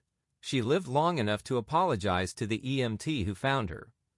I watched Kimber fall apart as her mother's body slowly grew cold in the morgue 1 floor beneath us. Do you think she blames herself? I don't know, man, probably. I stretched out on the reclined seat of my Chevy and pulled the bill of my hat lower over my eyes. But do you think she's okay? I didn't answer him. I certainly hadn't been okay when Whitney died, and Kimber was even closer to her mom than I was to my sister. She was definitely not okay. Sam, seriously. I'm fucking freaking out here. It's been 2 days. I pushed my hat up off of my face and looked over at Kyle, who was admittedly a wreck. His eyes were bloodshot, his face sallow, and his red hair was greasy. Dude, her mom committed suicide. You how close Kimber was to her mom. She just needs some time, but she'll be okay. She hasn't answered any of my texts or calls. I've left her like 9 voicemails, man. I think I'm going crazy. You just have to give her space. Yeah, but she's my, he still couldn't say it around me. I'm supposed to be looking after her. I sat up and pulled the chair up right behind me. Look, Kyle, I know you want to help Kimber, and I want to help Kimber too, but she hasn't answered our calls, been to school, or come to the door when we've stopped by her house. She doesn't want to see us right now, and we have to be okay with that. Right now, Kimber knows what's best for Kimber. What about the suicide note? You think that has something to do with it? I sighed. We don't even know if there was a note. Kimber's dad was upset and messed up when he said that, and it's possible I misheard him anyway. I asked my dad, and he said there was no letter. Right, because your dad is such a beacon of truth. One look at Kyle told me he'd immediately regretted his words. I shrugged. I don't know what to believe anymore. The truth was that I knew what I heard. Mr. DeStaro had said something to the cops about a letter, but I couldn't tell Kyle that, not right now. He was already worried that his relationship with Kimber was part of the reason her mom had been so depressed. I'd asked my dad about the letter when he'd come home after that long night, and he'd sighed, run both of his hands through his hair in a tired way and said, Sam, I don't know what to tell you. Ann DeStaro didn't leave a suicide note, and this is the first I've heard of it. With our best friend in mourning and our investigation on hold, Kyle and I had been existing in a sort of suspended state. We went to school intermittently, skipping classes here and there, missing end-of-year tests, and smoking more weed than either of us could afford. Without Kimber there to set us straight and keep us in line, we were lethargic, brooding, and irresponsible. I'd never realized how much I relied on her. Kyle and I skipped the last 2 periods of the day and debated on whether we should even go to school tomorrow, which was the last day of our sophomore year. We finally decided to show up for second period, which I was glad we did because Kimber showed up in biology. I didn't even see her at first. I had my head down on my desk, resting on folded arms, when I felt a meek hand pat my shoulder. I turned around to see her standing there, looking unsure and uncomfortable. I gave her half a smile and pulled her into a hug. But it wasn't a super comforting, not at all awkward Kimber hug. It was a longer, weaker hug, and I felt so protective in it that I was sad when it was over. How are you doing, Kay? I asked her when she finally released me. Kimber wiped a tear off of her cheek. I'm okay. And she gave me a wobbly smile, and I knew it wasn't true. I wrapped her into another quick hug as Phoebe Dranger gave us a snotty look.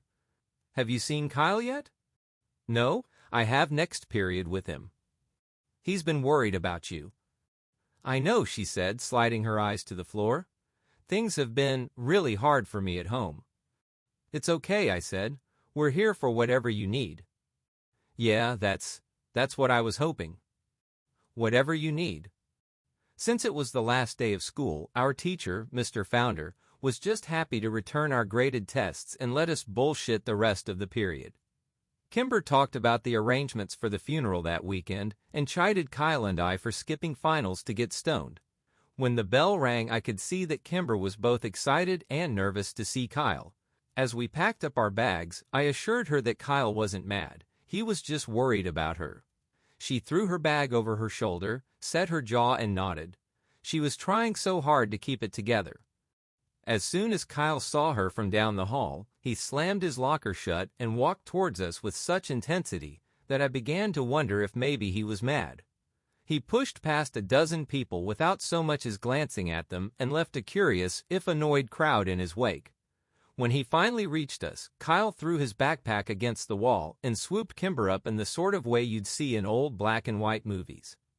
Everyone who'd watched all this unfold, including me, groaned in unison.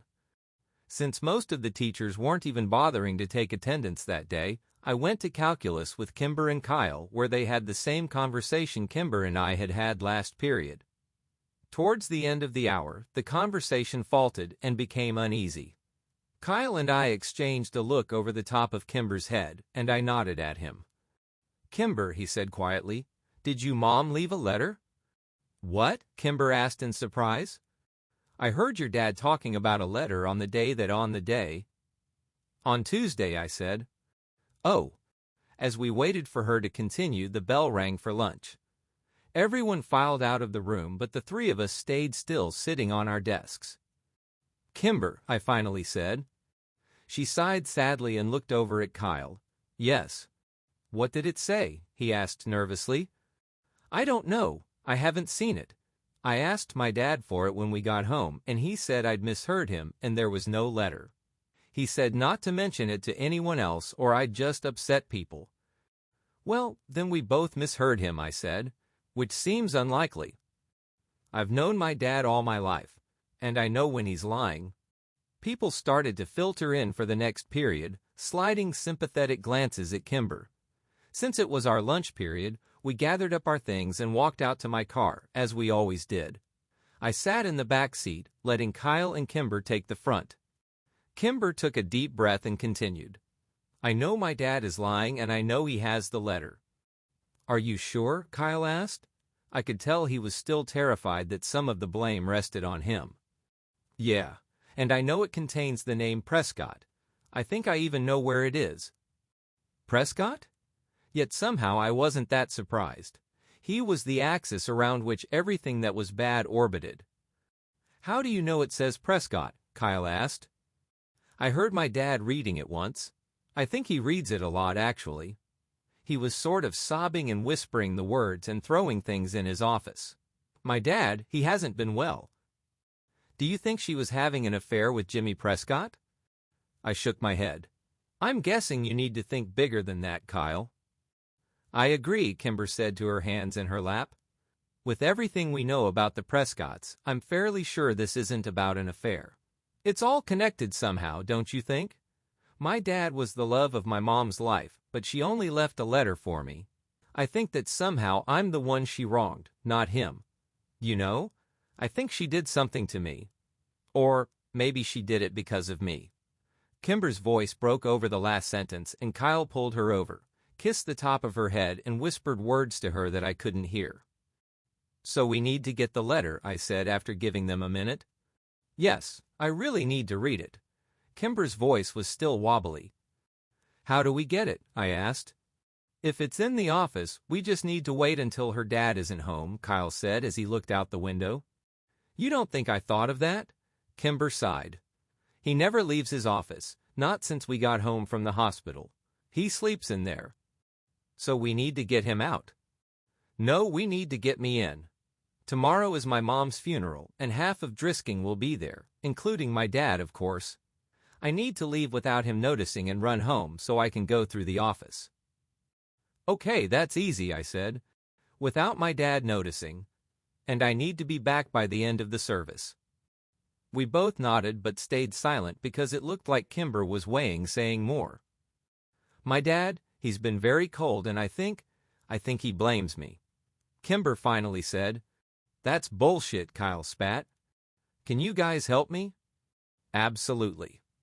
Of course. We spent the rest of the lunch hour creating a plan far more strategic than the mission probably needed. Kyle and I would engage Mr. DeStaro in conversation, and then Kyle would get a text from Kimber telling him she was having a breakdown in the bathroom. Kyle would leave to go comfort her, and they would take my car to the DeStaro house. I would stay behind and keep an eye on Kimber's dad while they were gone. I went to work that afternoon for the first time since Monday. Mira seemed to be in a much better mood and let me go home early since it was a Friday. I didn't sleep well though, and I got up at 4 a.m. to go through my clothes looking for something dressy and black to wear to the funeral. My dad came in before he left for work and found his disheveled, panicked teenage son looking helplessly through piles of black clothing. He smiled pityingly and led me to his own closet. Since my dad and I had not only the same face but the same build as well, finding something suitable to wear was easy. I thanked him and he asked me to apologize to Kimber for having to work through the service and that he sends his love. Ann DeStaro's funeral was at an Episcopalian church on the other side of town. I picked Kyle up at 9 and saw he was also wearing a suit of his dad's, though he didn't fit it nearly as well, and he was constantly pulling at the sleeves and readjusting the waistline. Unfortunately for Kyle, he was much smaller than his dad. We parked as far away from the church as possible, where we hoped no one would notice a car leaving. When we went inside the church, we saw that Kimber wouldn't have to do much acting to convince people she was having a breakdown. We found her at the back of the room, tucked into a chair and a puddle of curly orange hair and tears. Kyle sat down next to her and pulled her into a hug. Jesus, Kimber, what's wrong? I kicked his foot and shot him a look that said, really? Kyle bit his lip. Fuck. There's no one here, Kimber whispered against his chest. My mom grew up here, she had hundreds of friends in this town and no one came. We looked around and I had to admit, the turnout was sparse. A few groups of 3 or 4 people standing together. Kimber's dad who sat in a chair opposite the room of his daughter, with his head in his hands, and some family I recognized from BBQs at Kimber's house. Ex-Sheriff Cleary with his wife Grace were there, standing with a few of my dad's deputies and talking quietly in the corner. I could see why Kimber was upset. As we waited for the service to start, I realized I'd never been to a funeral before. I wished that we'd had one for my sister, but I knew we never could since Whitney was still legally alive. It made me sad to think that she would never be laid to rest. Only a few other funeral goers trickled in and the pastor began getting people seated for the service. I noticed the casket at the pulpit for the first time and was glad it was closed. Still, I had to wonder at the simple, unadorned, almost ugly coffin that had been chosen for Kimber's mom. I knew the DeStaros had money, quite a lot of it actually. It was an interesting, almost insulting choice. Poor Kimber. Kyle and I stood Kimber up and started over to the pews, but she stopped abruptly. I'm ready, she said, and brushed the hair away from her wet face. Ready for? To leave. I can't be in here anymore, it's a disgrace to my mother. Kimber raised her head a notch and set her jaw. I knew this look, and it meant there would be no reasoning with her. Kyle and I looked at each other. This wasn't the plan. It'd be a lot more obvious if Kimber was missing from the service, especially with the low turnout. You guys go over and say what we rehearsed to my dad. Kyle, I will text you in 30 seconds. Go. Kyle nodded and started over, and I knew we weren't arguing. Mr. DeStaro was finally standing, looking over at the front pew reserved for him and his daughter with hesitation. Mr. DeStaro? I said as we approached. I'm very sorry to hear about your wife. She was... Shit, I'd forgotten my lines. A great woman who raised a wonderful daughter. Kyle finished. Yeah? He spat. Do great women commit suicide leaving their wonderful daughters alone in the world? Ah, shit. Do great women jump off buildings and make spectacles of themselves? And leave their families to deal with the publicity and the grief? Kyle's phone chirped. Thank God. "Oh, that's Kimber," Kyle said a little too fast before he'd had time to actually look at his phone. "Oh man, she isn't well. Says she's crying and feeling sick. I'm gonna go help her." "No," Mr. Destero yelled so suddenly that Kyle dropped his phone on the ground where it made a loud clatter on the stone floors. "Not you. You don't help my daughter. You don't even talk to her. He can go." And he pointed at me. "Ah, okay," I stuttered. The plan had changed too much. I needed to somehow get the car keys from Kyle without being seen. Kyle gave me a shaky, subtle nod, and then he and Mr. Destero went to sit down. It was obvious Kimber's dad was keeping an eye on Kyle. Getting the car keys from him was going to be nearly impossible. I backed into the shadows at the back of the room while the pastor started the service. I texted Kyle 4 times asking for help, but he wouldn't dare touch his phone. He just stared straight ahead, flicking worried glances at Mrs. Destero every few seconds. After several minutes, I went to find Kimber to see what she wanted to do, but she wasn't in our meeting spot by the back door. The plan was falling apart. I pulled out my phone and sent her a text. "Me. Where are you?" "Me. Kyle is next to your dad, and I can't get the keys from him." I waited in the hallway, tapping my phone against my hand nervously. After a minute or two, my phone vibrated. "Kimber, I'm sorry I left without you guys. I had to get out of there. I'm so sorry. I'll be back before the end of the service, I promise." "Shit. Me, be safe." It was now imperative that I not be seen. I went to the men's bathroom, locked myself in a stall, and played Snake for the longest 20 minutes of my life. I knew the service wouldn't go on much longer, so I texted Kimber again. "Me? You on your way back yet? Did you find it?" I sat waiting, watching the minutes tick by. I texted her again. "Me. I think the service is ending soon. Where are you?" After another 7 minutes of no response, I tried calling, but it went to voicemail. I tried again with the same result. I was getting nervous. I was about to try a third time when 2 people walked into the bathroom and my phone vibrated with a text. It was Kyle. The service was over. "Kyle, Kimber has the keys. Why aren't you guys back yet? Did you find anything?" I left the bathroom without washing my hands and received dirty looks from the 2 strangers at the urinals as the door closed behind me. I found Kyle staring out the window looking for my car. "Kyle." He jumped. "Where's Kimber? What did you guys find?" "I don't know. She left without me." "What the fuck? Why? Where is she?" "I don't know, Kyle. She left without me," I reiterated. "She's not answering my calls or my texts." "Fuck, mine either. We have to keep an eye on her dad until she gets back." "We're not the only ones," Kyle said, gesturing across the room. "What the fuck is going on?" 3 men were talking to Kimber's dad in a corner across the room.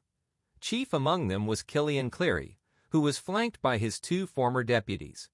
Drisking's retired sheriff had his hand on Mr. Destero's arm and was speaking to him in an angry, hushed tone. Kimber's dad was shaking his head and desperately objecting to something. The 2 deputies walked out the front door of the church, and Mr. Destero sagged against Killian Cleary, who sat him in a nearby chair. Something was happening. "Call Kimber, now," Kyle said. I tried again, and this time the call rang twice and was sent to voicemail. I ended the call and threw up my hands, looking desperately at Kyle. "Again," he said and took out his own phone. I got the same result but felt a jolt of relief when someone answered Kyle's call. But it wasn't Kimber. "Phil, what part of town are you in? I need a ride. It's an emergency." I waited. "Yeah, man, I'm at Northridge Church. As fast as you can. I'm with Sam. I'll owe you." Kyle hung up and then immediately tried Kimber's phone. "She's sending me to voicemail, too." We both stood at the window anxiously waiting to see Phil's silver Mazda pull up. Kyle chewed his lip and I tapped my phone. "Come on, Saunders." We threw occasional looks back at Kimber's dad until Cleary stood him up and ushered the now inconsolable man out of the church. Suddenly, Kyle's phone chirped and we both looked down to see Kimber's name flash up on the screen. Kyle's knees nearly buckled in relief and he sagged against the wall. Kimber, I found it. Kyle opened the text and furiously typed a reply. Kyle, they're coming for you, Kay. We both stared at the phone waiting for a response. And just as the sun blinded us as it reflected off of Phil's approaching silver sedan, we got one. Kimber, they're here. It was the last message we got from Kimber. When Phil dropped us at the DiStaro house, we found the front door unlocked and no home. My car was sitting in the driveway, unlocked with the keys in the ignition. Kyle and I drove back to the church, but the funeral was over and the few people that had attended it were already gone. We drove back to Kimber's house again, but it was just as we'd left it, and no one was home.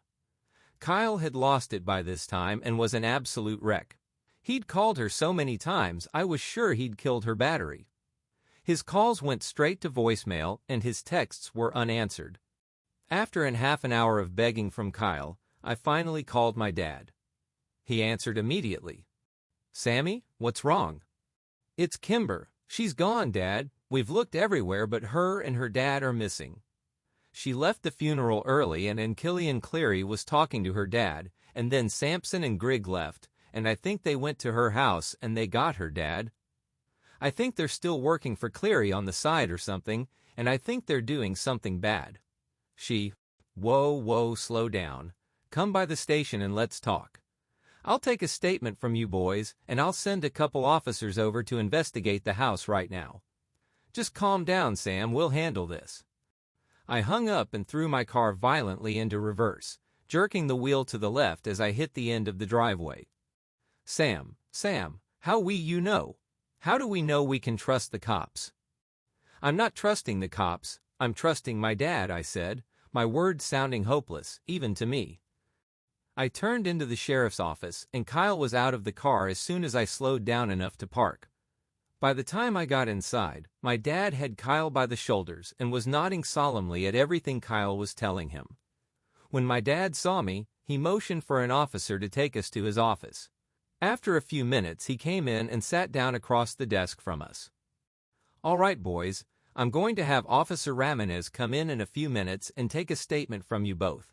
I want you to know that at this point in time, it looks like the DiStaros left town voluntarily. No way, Mr. Walker. Kimber would never. My dad held up his hand for silence. Let me rephrase.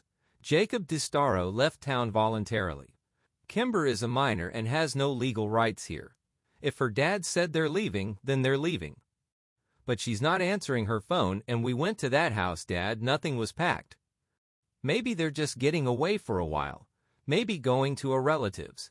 I can't theorize as to why she wouldn't answer her phone, other than maybe she wants to be left alone for a while. Kyle was exasperated. But, look, I know it's hard for you to understand, but losing a family member takes a toll on a person, Sam. You know that.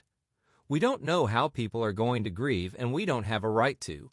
I think it's very likely that Kimber will be back by the fall for school. The fall? Sheriff Walker, that's 2 months away. You need to investigate now. Kyle, I know you're upset, and no one said we're not going to investigate thoroughly. Like you investigated Whitney's disappearance thoroughly? I spat, and I didn't regret the words. Sam, he snapped with more force than I'd ever heard him use. I am tired of listening to you insulate that I didn't do everything I could to find Whitney. I love your sister more than you can imagine. She's my daughter, Sammy, and I will never give her up. And what about the deputies that left the funeral to go after her? Kyle interrupted. My dad raised an eyebrow at me. Sampson and Grigg. I ground out through clenched teeth. He sighed. Boys, Sampson and Grigg left the funeral because I sent them out on a call. I stood up violently, knocking over my chair in the process. Oh, come on, Dad. All right, that's enough. The sheriff slammed his hands on the desk and stood up. I told you I would tell you what I know, and I have. I understand your friend is important to you, and God damn it, the DiStaros are friends of mine too. I promise you that I will use the full extent of my resources to track them down and put your minds at ease.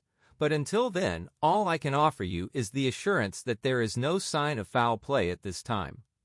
You boys need to get off the warpath and let us handle this. Now Ramirez is waiting in the hall to take your statements, and then both of you are going home. Understood? I said nothing and glared at my dad, seething with rage.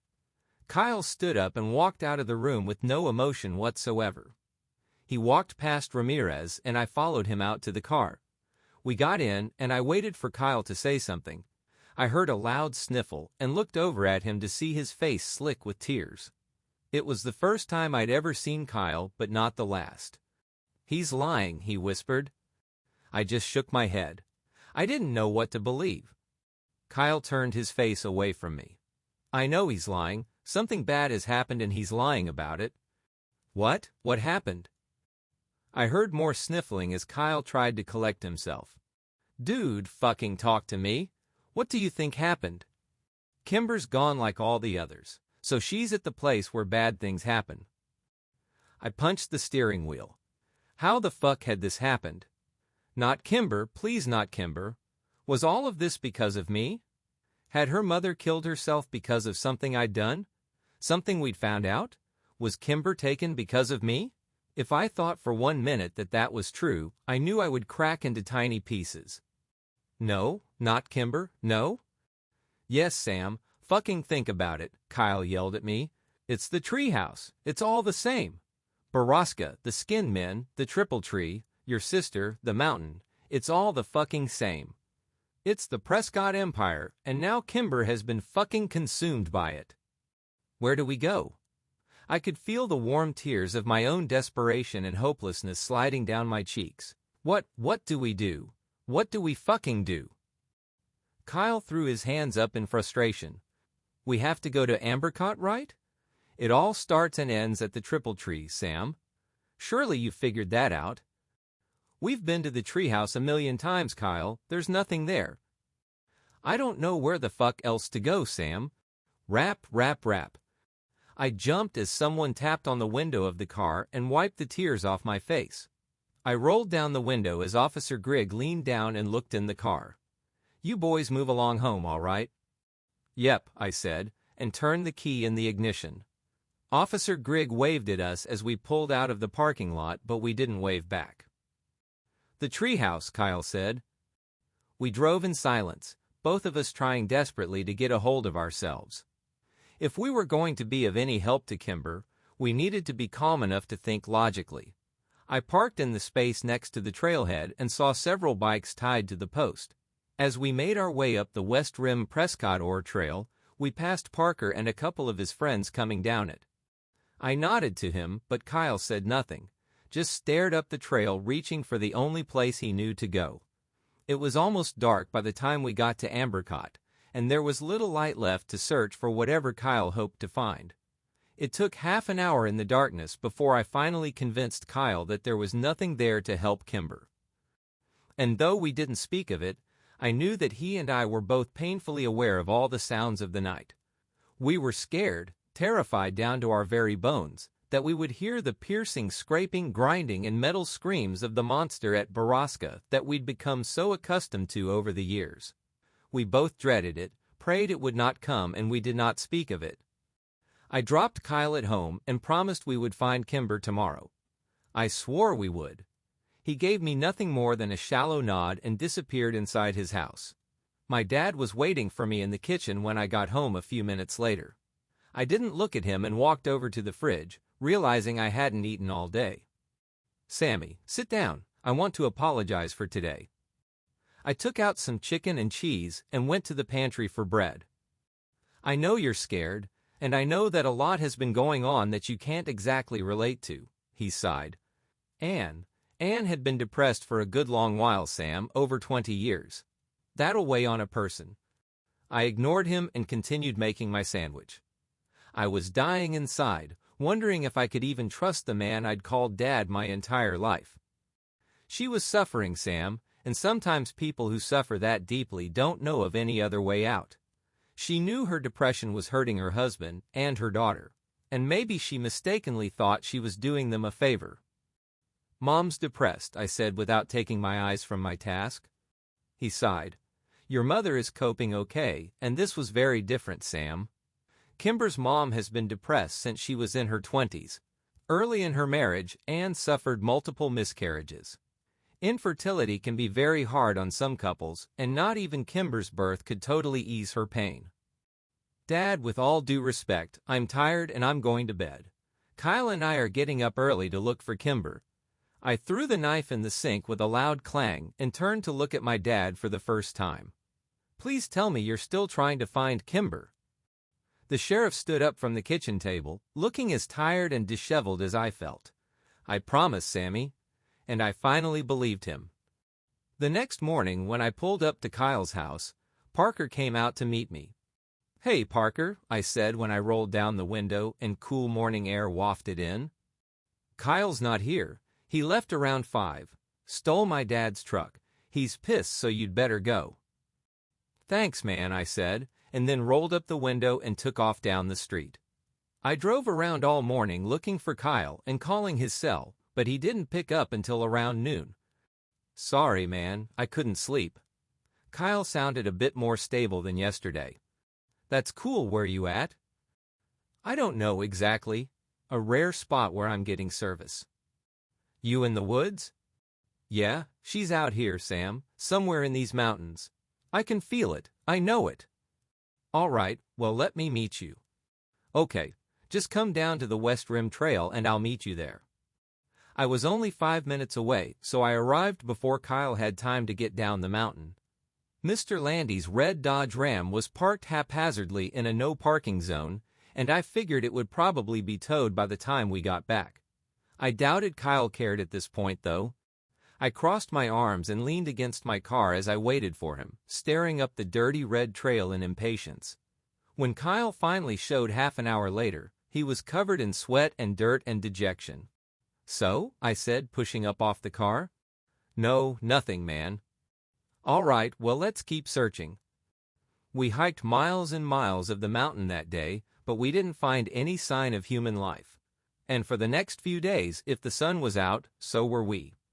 Kyle was growing more and more desperate, crossing onto private property to look for logging equipment and mapping out the county's many mines to search the abandoned buildings.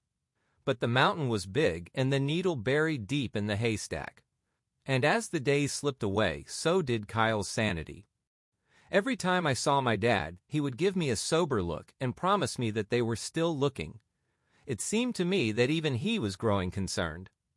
The Distaro house remained as cold and empty as the space between the stars above it. On was the 11th night of our Kimber. Less existence, I was awoken out of a troubled sleep by the piercing, whirling, screeching sound of death at Baraska. I cried myself back to sleep to the tortured sounds of Kyle's own agony next door. We had failed her. Kimber was dead. When I pulled up to his house the next morning, I could tell Kyle had cracked.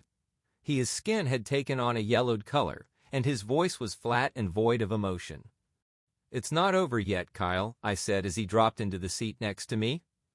Yes, it is, Sam, he all but whispered. No, I don't believe that. Kimber's dad is missing too, you know.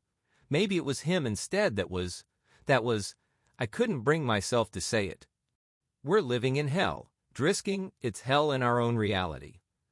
I couldn't disagree. The town I'd grown to love seemed so foreign to me now. Whitney hadn't been an outlier like I'd thought. Missing people were the norm here. And that would make Jimmy Prescott the king. He's Satan himself. As soon as the words were out of my mouth, Kyle punched the car door, awaking from his dead state with rageful vigor. I'll fucking kill Jimmy Prescott. Where is that motherfucker? You know he's involved in all this, Sam, you know? Maybe partially, I said, staring out the window. His dad created the town that bred this shit, but I'm pretty sure the Prescotts are just running drugs. You know, the powder. Yeah? And so what? He's recruiting people to be drug mules or something? Maybe, I agreed for Kyle's sake, though I didn't really believe it. The sound, the great beast machine of Baraska, gave off the distinct stench of death. And though I knew that physically that was impossible, it didn't change my mind about it. The air smelled different after the metallic wailing ended. We drove over to 4th Street Gourmet Coffee and Bakery and went in to buy our usual provisions of rock stars and monsters. As I paid for the 4 packs of cans, I saw Mira waiting on coffee at the end of the bar. I could tell immediately that she was in a good mood, something that I hadn't seen much of since I'd started working for her. It was probably a good time to tell her I was calling out of work for my 5th day in a row. "Hi, Mira," I muttered when I approached. "Ah, I can't come in again today. I've got some really important." "Sam? Oh my gosh, how are you?" Oh, okay," I stuttered. "Good," she said brightly. "Don't worry about coming in. I'll hold down the fort, and I'm sure I can call Emmeline in if I need help. But really, Sam, what have you been up to lately that's so important?" My mind blanked. Just as I started to stutter out some bullshit about helping my dad, Kyle appeared behind me. "We're trying to find Baraska," he said with all the gravitas of a eulogy. "Ah, yes. Owen told me you'd asked him about that. You know that's just a story, Sam. That legend has been around since I was a kid." "Yeah, well, we're looking for our missing friend Kimber. We think maybe she's there," I trailed off lamely. "Oh, really? I thought I heard the Distaros were staying with relatives in Maine over the summer. Oh well, anyway, good luck, boys." "Thanks." Kyle's voice was sour, and I knew his patience was thin. When we got back into the car, we each popped open a can of Rockstar and started chugging. I knew better than to ask Kyle if he wanted to smoke since I was sure he hadn't lit a bowl since before Kimber disappeared. He finished the energy drink in under a minute and crumpled the can in his hand. "I don't like your boss," he said.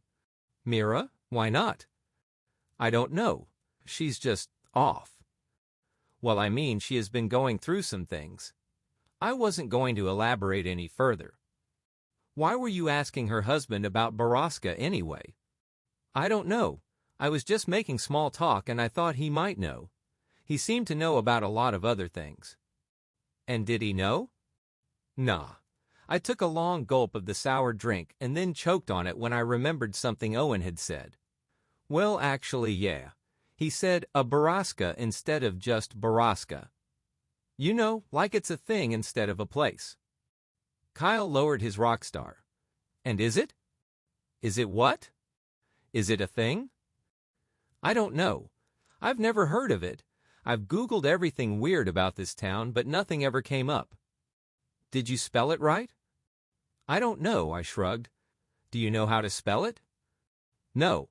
I pulled out my phone. "No, fuck Google," Kyle said. "We need to talk to Catherine Scanlon. That's what Kimber would say." He was right. Catherine Scanlon may be the most knowledgeable person in town and was probably the right person to ask. I pulled out of 4th Street Coffee and prayed she was at her office already. When we parked in front of Drisking Arts and Antiques, I was disappointed to see that the store was dark. Kyle pointed to a small, cheap open sign hanging in the corner of the door, and I crossed my fingers that it was for Catherine's office. I was relieved to find the door unlocked, and we hurried past all the antiquities and blown glass to the back of the store, where we found an open door and Catherine sitting at her desk. "Boys," she stood up when she saw us. "You're up quite early for summer break. How did the essay do?" Great," I said. "Actually, we're here for more help." "Personal interest," Kyle added.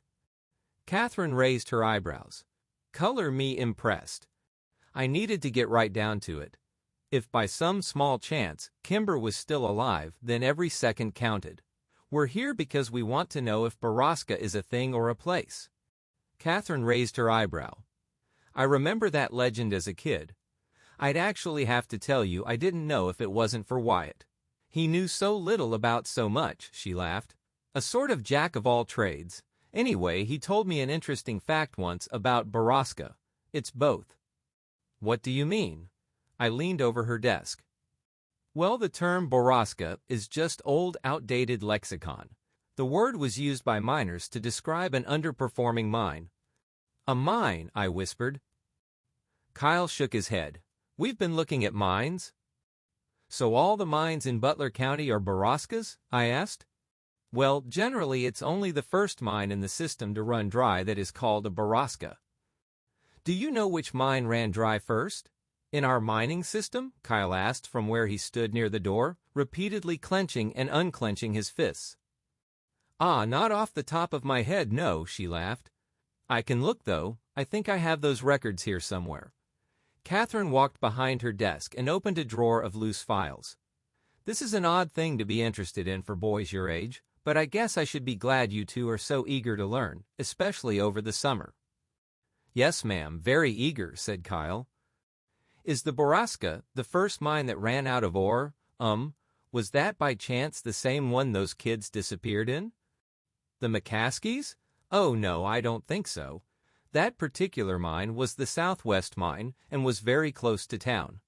I think it was one of the last to close, actually. Ah, here we go. This packet should have that information. Catherine spent far too long moving books around on the desk to make room for the stack of papers she had. Kyle and I paced around the room nervously, trying to appear casually interested, while the energy drinks started coursing through our systems. Here we go. The first mine to close was the North Central mine, which was, actually one of the first to open. But where is it? Kyle walked over to the desk and braced his arms on it. Where is that mine? Catherine pulled over a different stack of papers and started to fumble through it. After the longest minute of my life, she made an aha sound and pulled out a large yellowed piece of paper that had been folded into a standard A4 size. She unfolded it on the desk and leaned over to read the markings. I could see from where I was standing near the doorway that it was a map, and I knew we weren't leaving this office without it. Let's see, that mine was up further on the mountain, a little harder to get to. See? And she pointed at a small dot on the map that was at least 4 miles from where we'd been looking. Can we take this? Kyle asked. We'll bring it back. Of course. I'm sure I have copies. Listen, if you boys are going exploring. I'm bringing my dad. I lied. Oh, excellent then, you guys have fun, she yelled at us as we rushed out of the building. We didn't stop to answer her. Fun was far from our minds. It's so far from where we've been looking, Kyle stuttered. We need to go there now. And we need to get a gun. A gun? Where are we going to get a gun, Kyle? From you, Dad. He's not going to give us a gun, man. Fine, then let's scout the place first, and then we'll come back with a gun. That didn't seem like a good idea to me either, but what choice did we have? After studying the map for several minutes, we realized the easiest way to access the mine was still through the West Rim Prescott Ore Trail. We parked at the trailhead and made the familiar hike down the marked trail and then up the beaten path, realizing that we'd have to travel past Ambercott Ford on the way. And I knew in my heart that we were going the right way. We were walking the same path that so many people before us had on their way to Borrasca. But what had they found there? We passed the treehouse, which was as silent as the morning. We walked on in the woods, further north than we had ever been before, and soon we were flying blind, hiking in the general direction of the dot on the map and hoping we were still on course. Within an hour, I began regretting that we'd come without provisions, emotional and unprepared. By noon we had been hiking for 4 hours, and it seemed to me that we were lost. I tempered the welling panic with thoughts of Kimber and Whitney, and the answers to the mystery that had absorbed my life for so many years. Kyle, for his part, said nothing and kept his eyes straight and his mission his priority.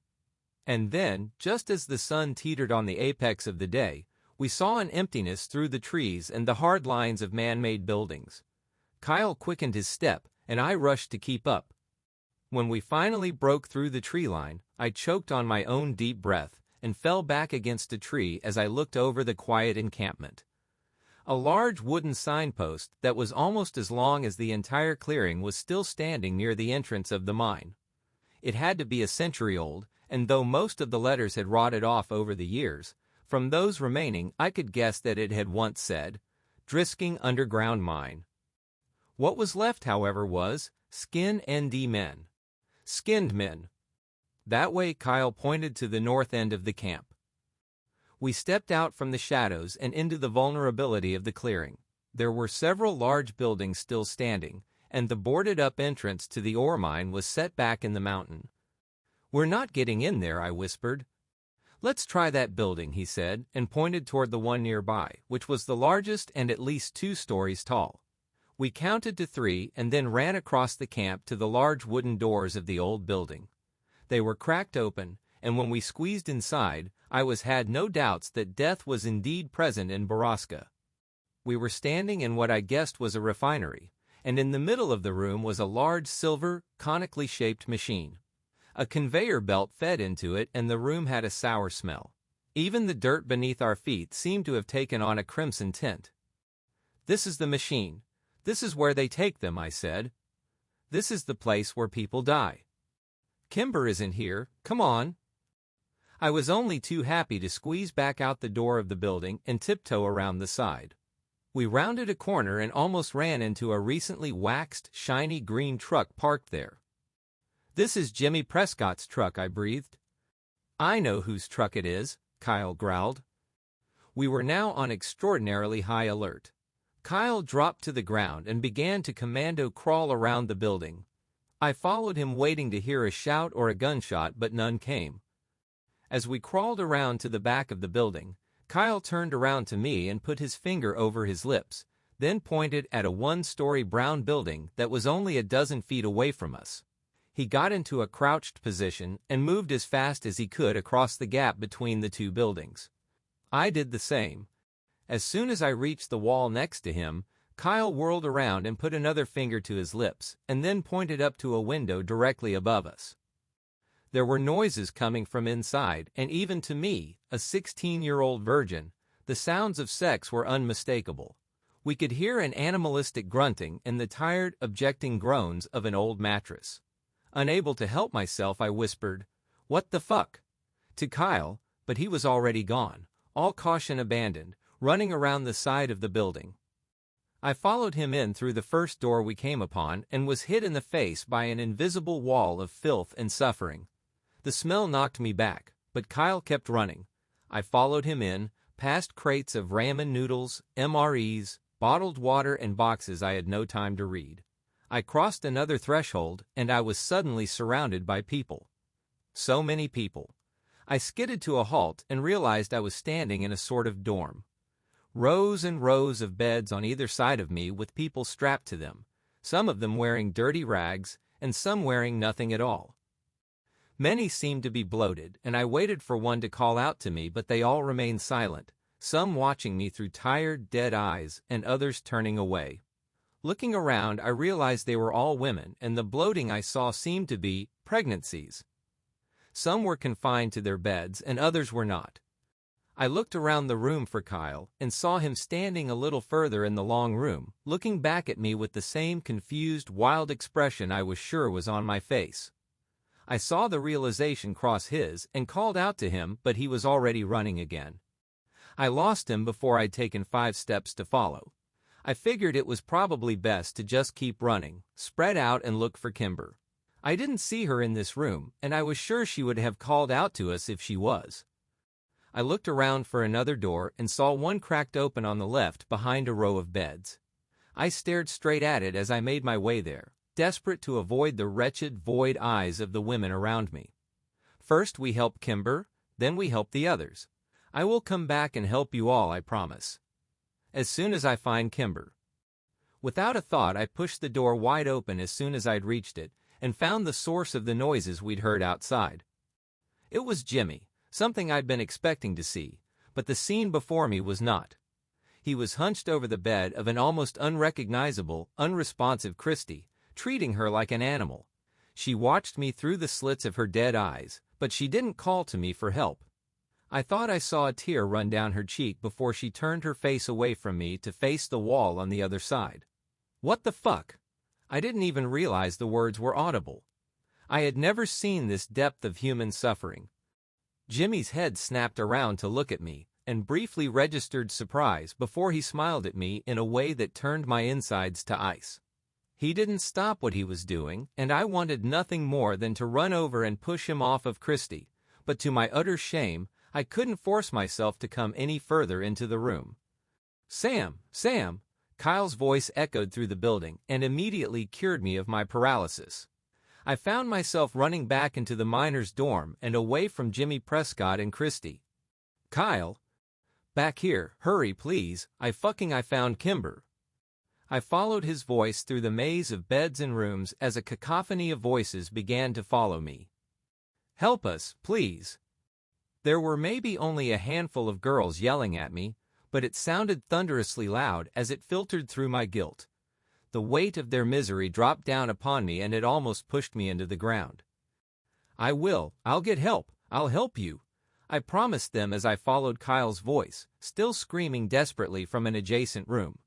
I sprinted across another threshold and saw him, hunched down near a corner bed, helplessly yanking on a leather strap attached to it. I slammed into the bed and fell to my knees, trying to work out what he was doing and how I could help him. I tried not to look at the bed because I knew I couldn't see her like that. I couldn't bear it. If Kimber looked at me through the same accusing, empty eyes as Christy and the others had, I might lay down on the ground beneath her and curl up into a ball. Go around the other side, unbuckle the other two straps. Kyle had the high-pitched voice and wild, desperate eyes of madness. I ran around the other side and did as he'd said with shaking, awkward hands. "Oh, boys," Jimmy's voice rang out from somewhere in the building. I had just freed Kimber's ankle and was working on her wrist. She whimpered when she heard him and buried her face in my shoulder. "Do you think you're hiding? I know where to find you. I know right where I put that girl." "I'll fucking kill you, Prescott, you sick cunt. I'll fucking stomp all your bones and bleed you out, you little motherfucker." Kyle had lost all reason and strategy. He was filled with rage instead of fear, and it scared me even more. I pulled Kimber's wrist from the final strap and yelled, "Go now." We pulled Kimber up off the bed and quickly realized that her legs could barely support her. She was heavily sedated and breathing weakly. We braced her on either side and moved as quickly as we could through the nearest doorway, away from Jimmy. We were in another dorm, though this one was filled with mostly empty beds. I could see sunlight shining through the door at the end of the long room, and we raced toward it as Kimber made little cries of pain. I didn't think my heart could break anymore, but I was wrong because in the next moment, it did. I almost dropped Kimber when I saw her staring at me. Her eyes were hollow and uninvested, and when I turned toward her, she looked away immediately as if she couldn't stand the sight of me. "Whitney," I said weakly. "Sam, let's fucking go," Kyle screamed. "I can't." I turned toward him as tears ran down my hot cheeks, and Kyle saw her too. I can't stay," Kyle said, still moving toward the door. "I have to get Kimber away from here. Please." But he knew I wasn't going anywhere now. "Good luck, bro," I said, and then we were both running in different directions. Whitney's hair was long, but it was thin, as was her face. Everything on her looked brittle except for her stomach, which bubbled out from her like an overblown balloon. She refused to look at me and flinched at my touch as I tried desperately to unbuckle her from the bed. I hadn't even finished the first belt when I heard Jimmy walk up behind me. I didn't bother to look at him or stop trying to free my sister. I didn't know what else to do. "I admire your grit, kid," Jimmy said, and then sat down on a bed behind me and continued to watch me, giving no objection to what I was doing. "You probably think your friends got away, but there's no sense in false hope, is there? There's no sense in any of this." My voice sounded frail and it cracked over the last word. "You're wrong about that," Jimmy sighed. "But just so you know, I've got Clary out there looking for them already. People making a lot of noise coming down off this mountain, trust me on that." "Sheriff Cleary?" I was desperate to keep him talking, anything to keep him from trying to stop me. "Oh yeah, you know he was supposed to retire from the business, but unlike the previous sheriff, he kept a few horses in the race." "Horses?" Nothing made sense. "Yep." Jimmy slapped the bed next to him. "We call these buildings the stables," he laughed. I dropped the last buckle on the floor and looked down at Whitney. I expected her to spring up and run toward the door while I went after Prescott, but all she did was rub her wrists and itch her collarbone. Then she put her arms back where they'd been, turned her head away from me and shut her eyes. I slumped down onto the bed next to her and picked up her cold hand. If she wasn't leaving here, neither was I. It was over. I sent a silent prayer up to a God I didn't know and wished my friend's safety. "Do you want to know what this is, Sam?" I shrugged. It didn't seem to matter now. "It's all about the babies." I stared down at Whitney and her swollen belly, but gave no indication I was listening. You wouldn't believe how much money is in the industry. I mean, my dad was a smart man, and he knew we didn't have anything of value to sell and back. Then the Prescotts were dirt poor, out of work, miners just like everyone else in town. He first got the idea when he sold my older brother off to pay for the legal fees to fight the city. I mean, some people will pay 5 figures for a newborn, you know, even back then. And the organizations that buy them, well, they buy in bulk. But we still make a killing off them, and our overhead is very low. Jimmy stood up and pulled a gun out of his waistband, then threw it on a bed across the aisle. You know, try to understand, Sammy, it's not just about the money. We use the stables for community services too. Lots of people in town come to us, you know, ever since the 50s. I couldn't take it anymore. I didn't want to be here listening to this. I didn't want to see Whitney so broken, and I didn't want to wait for inevitable death. It was torture in its purest form. What are you waiting for? Why don't you just kill me? This isn't a James Bond movie. I don't care about any of this shit. Jimmy laughed loudly as if it was funniest thing he'd ever heard. Kill you?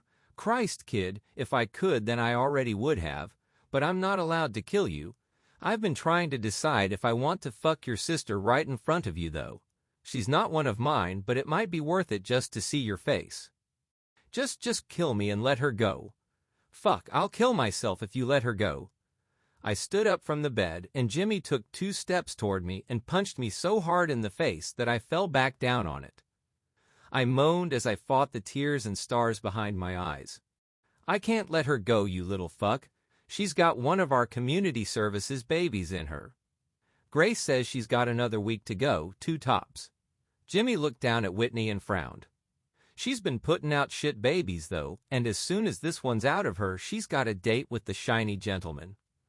What the fuck does that mean? I yelled at him, and a loud ring suddenly filled the room. Jimmy held up a finger and pulled a phone out of his pocket. I gotta take a business call. 2 minutes and we can get back to our conversation. Jimmy walked over to a corner of the room, and I desperately started to pull on Whitney. We gotta go, Whit, we can't stay here. She kept her eyes shut and her body lax. Whitney, they're going to kill you. My head whipped toward the door as I heard a truck skid in the dirt just outside of it. Jimmy ended his phone call, and Killian Cleary walked in, pushing a limping, bloody Kyle in front of him. Lose something, Prescott. Where's the girl? Couldn't find her. God damn it, Cleary, you fucked us. Go back out there and find that girl. Jimmy snatched his gun off the bed and shoved it into the back of his waistband. Now listen here, you little shit, Cleary growled. I ain't your fucking employee, and I don't have all fucking day to play and hide and seek in the woods. I'll telling you she wasn't with him, so I guess if you want to know where she is, you should get it out of him. Cleary threw Kyle down on the floor and spit near his feet. I gotta do your fucking job now. Jimmy walked over and without any hesitation, kicked Kyle so hard in the ribs, I heard some of them snap inside his chest. I tried to stand up, but I was still dizzy and fighting off the darkness. Where's your girlfriend, Landy? Prescott raised his boot and then stomped down hard on Kyle's ankle. He screamed in pain. I can do this all day, kid. Cleary sat down on a bed across the aisle and lit a cigarette, watching him passively. Jimmy pulled Kyle to his feet and then punched him hard in face. A few of Kyle's teeth scattered across the floor. Tell me, you little cunt. Jimmy punched him again in the face, and Kyle went limp. You're killing him, I screamed and jumped off the bed, running blindly toward Jimmy in a red rage. Cleary stood up and caught me with no effort at all, holding my arms down at my sides. He laughed, cigarette still tucked into the corner of his mouth as I struggled helplessly against his chest. Jimmy had straddled Kyle by now and was rapidly punching him in the face and chest. Kyle was barely conscious, and I prayed he'd pass out from the pain. After a full minute of this, Jimmy stood up and rubbed his bloodied fists. Last chance, Landy. Fuck you, Kyle said through a wheezing, rattled breath of air. Jimmy spit on him and raised his foot up as high as he could and brought it down on Kyle's face with so much force that I heard his skull break. I sagged in Killian Cleary's arms, and he dropped me into a puddle at his feet. Jimmy bummed a cigarette off Cleary, and they stood next to Whitney's bed watching me cry. Jesus, what a mess. After a few minutes, Clary flicked his cigarette out and pulled out his phone. All right, Sam, take your friend. I couldn't have heard him right. Fuck that little Landy shit ain't leaving here. You want to clean this mess up, Prescott? I stood up and my knees didn't buckle beneath me. I'm not leaving without my sister. I told them. Jimmy laughed. Yes, you are, Clary said. If you want to save your friend's life. He ain't dead yet, Sam, but he will be soon. He tossed his keys at me. The road off this mountain is back by the refinery. I let the keys bounce off of me and fall to the floor. Clearly swore at me. I knew he was right. I was a coward and I would leave my sister and all the others here just so I could get away and save Kyle's life. I picked up the keys and then, without looking at the two men, I picked Kyle up by his shoulders and his head rolled back as if it was no longer attached to his spine.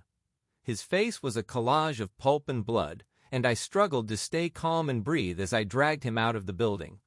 Cleary and Prescott watched me, taking drags off their cigarettes and saying nothing. I knew they were probably lying to me. Kyle would be dead by the time I got down the mountain if he wasn't already. I opened the door to Cleary's old Ford and placed Kyle in the front seat, wincing as his head rolled around like a ball on a string. It took me almost an hour to get down the mountain, even though I took the overgrown road at ridiculous speeds and did everything I could to destroy the shocks on the truck. I sped into the hospital's emergency zone and found a medical team waiting inside the door. It was clear that they'd gotten a call to expect me because they already had a crash cart with them and an M4 ready to push into Kyle's wrist. I left Cleary's truck where it was and spent the next 2 hours in the waiting room, calling my dad over and over again and crying over an Architectural Digest magazine.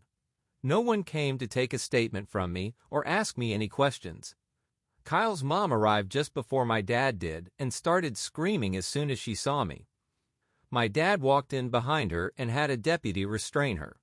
He drove me home in silence, but I couldn't take it for long. Is anyone going to file a police report? Does anyone even fucking care what happened? Sam? He didn't turn to look at me. I am doing my best to do damage control on the situation, but if Kyle dies or his parents sue, there's nothing I can do to keep you out of court. You think I did this? I screamed at him. We're not going to tell your mother. All right? She has enough to worry about. Dad, it's Icumber. It was fucking Prescott. And Sheriff Cleary. Yes, you arrived at the hospital in Killian's truck. We already talked to them both. I was so frustrated and full of rage that my next words came out a jumbled, stuttering mess that ended in a helpless scream. We pulled into our driveway and my dad turned off the car and finally turned to look at me as I struggled to catch my breath. Samuel, we will never speak of this again. Do you understand? Are you fucking kidding me, Dad? Kyle might fucking die. I saw Kimber. Enough. If you want this to go away, you will keep your mouth shut about it. Make no statements to anyone, and I'll hire the best lawyer I can afford to clean up your mess. I don't know why you beat your best friend almost to death, and frankly, I don't want to. You. Fuck you, I screamed at him and threw open the door to the cruiser. I ran then away from him and the house and my broken life. He didn't come after me, not that day or any other. Since everyone in town thought I was a violent thug, no one would let me stay with them when I called around. I eventually went to a motel far outside of town and drained the last of my savings from work paying for the room. I went back to pick up my car from the trailhead, but it was gone, and I hoped it was Kimber who had it and not a tow yard. I read the paper every morning for some mention of Kyle's condition. I saw the Daily's birth announcement about 10 days later. They had just had a son that they named William. The whirling, twirling, shiny gentleman lit up the valley with its stench and song of death that night. It was the last time I ever heard it. I stayed in Drisking long after the money had run out, and I was sleeping on the concrete behind the motel. I stayed until Kyle was released from the hospital, a mute, empty-eyed, soulless vegetable. I went to see him once, while only Parker was home, and threatened him until he let me inside the house. When I had assured myself that the Kyle I knew was dead and only his empty husk remained, I left his house and hitchhiked out of town. And after I spent 4 drunken, drug-fueled years in Chicago, I came home one day to find a letter waiting for me. It didn't have a return address, but it was postmarked California. I knew it was from her before I'd even picked it up. She'd written so many of my assignments for me that I knew Kimber's handwriting better than my own.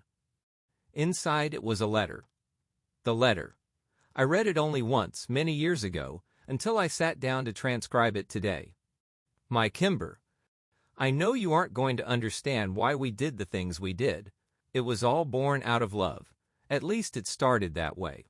You're everything to me, and you'll always be my daughter. Do you understand? And I'm leaving this world because of what I've done to you, not because of what you are. I don't want you to be upset about what you are, because WHOUR is beautiful. My dearest, this town has done horrible things. And all of us who live here are guilty.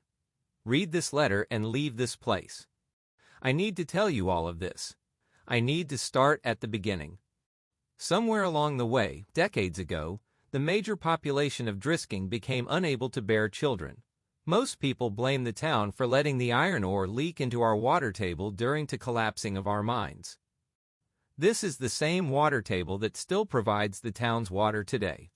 They were never quite able to fix it, and ore is toxic, and exposure causes infertility. The town did, and still does, suffer greatly from its effects.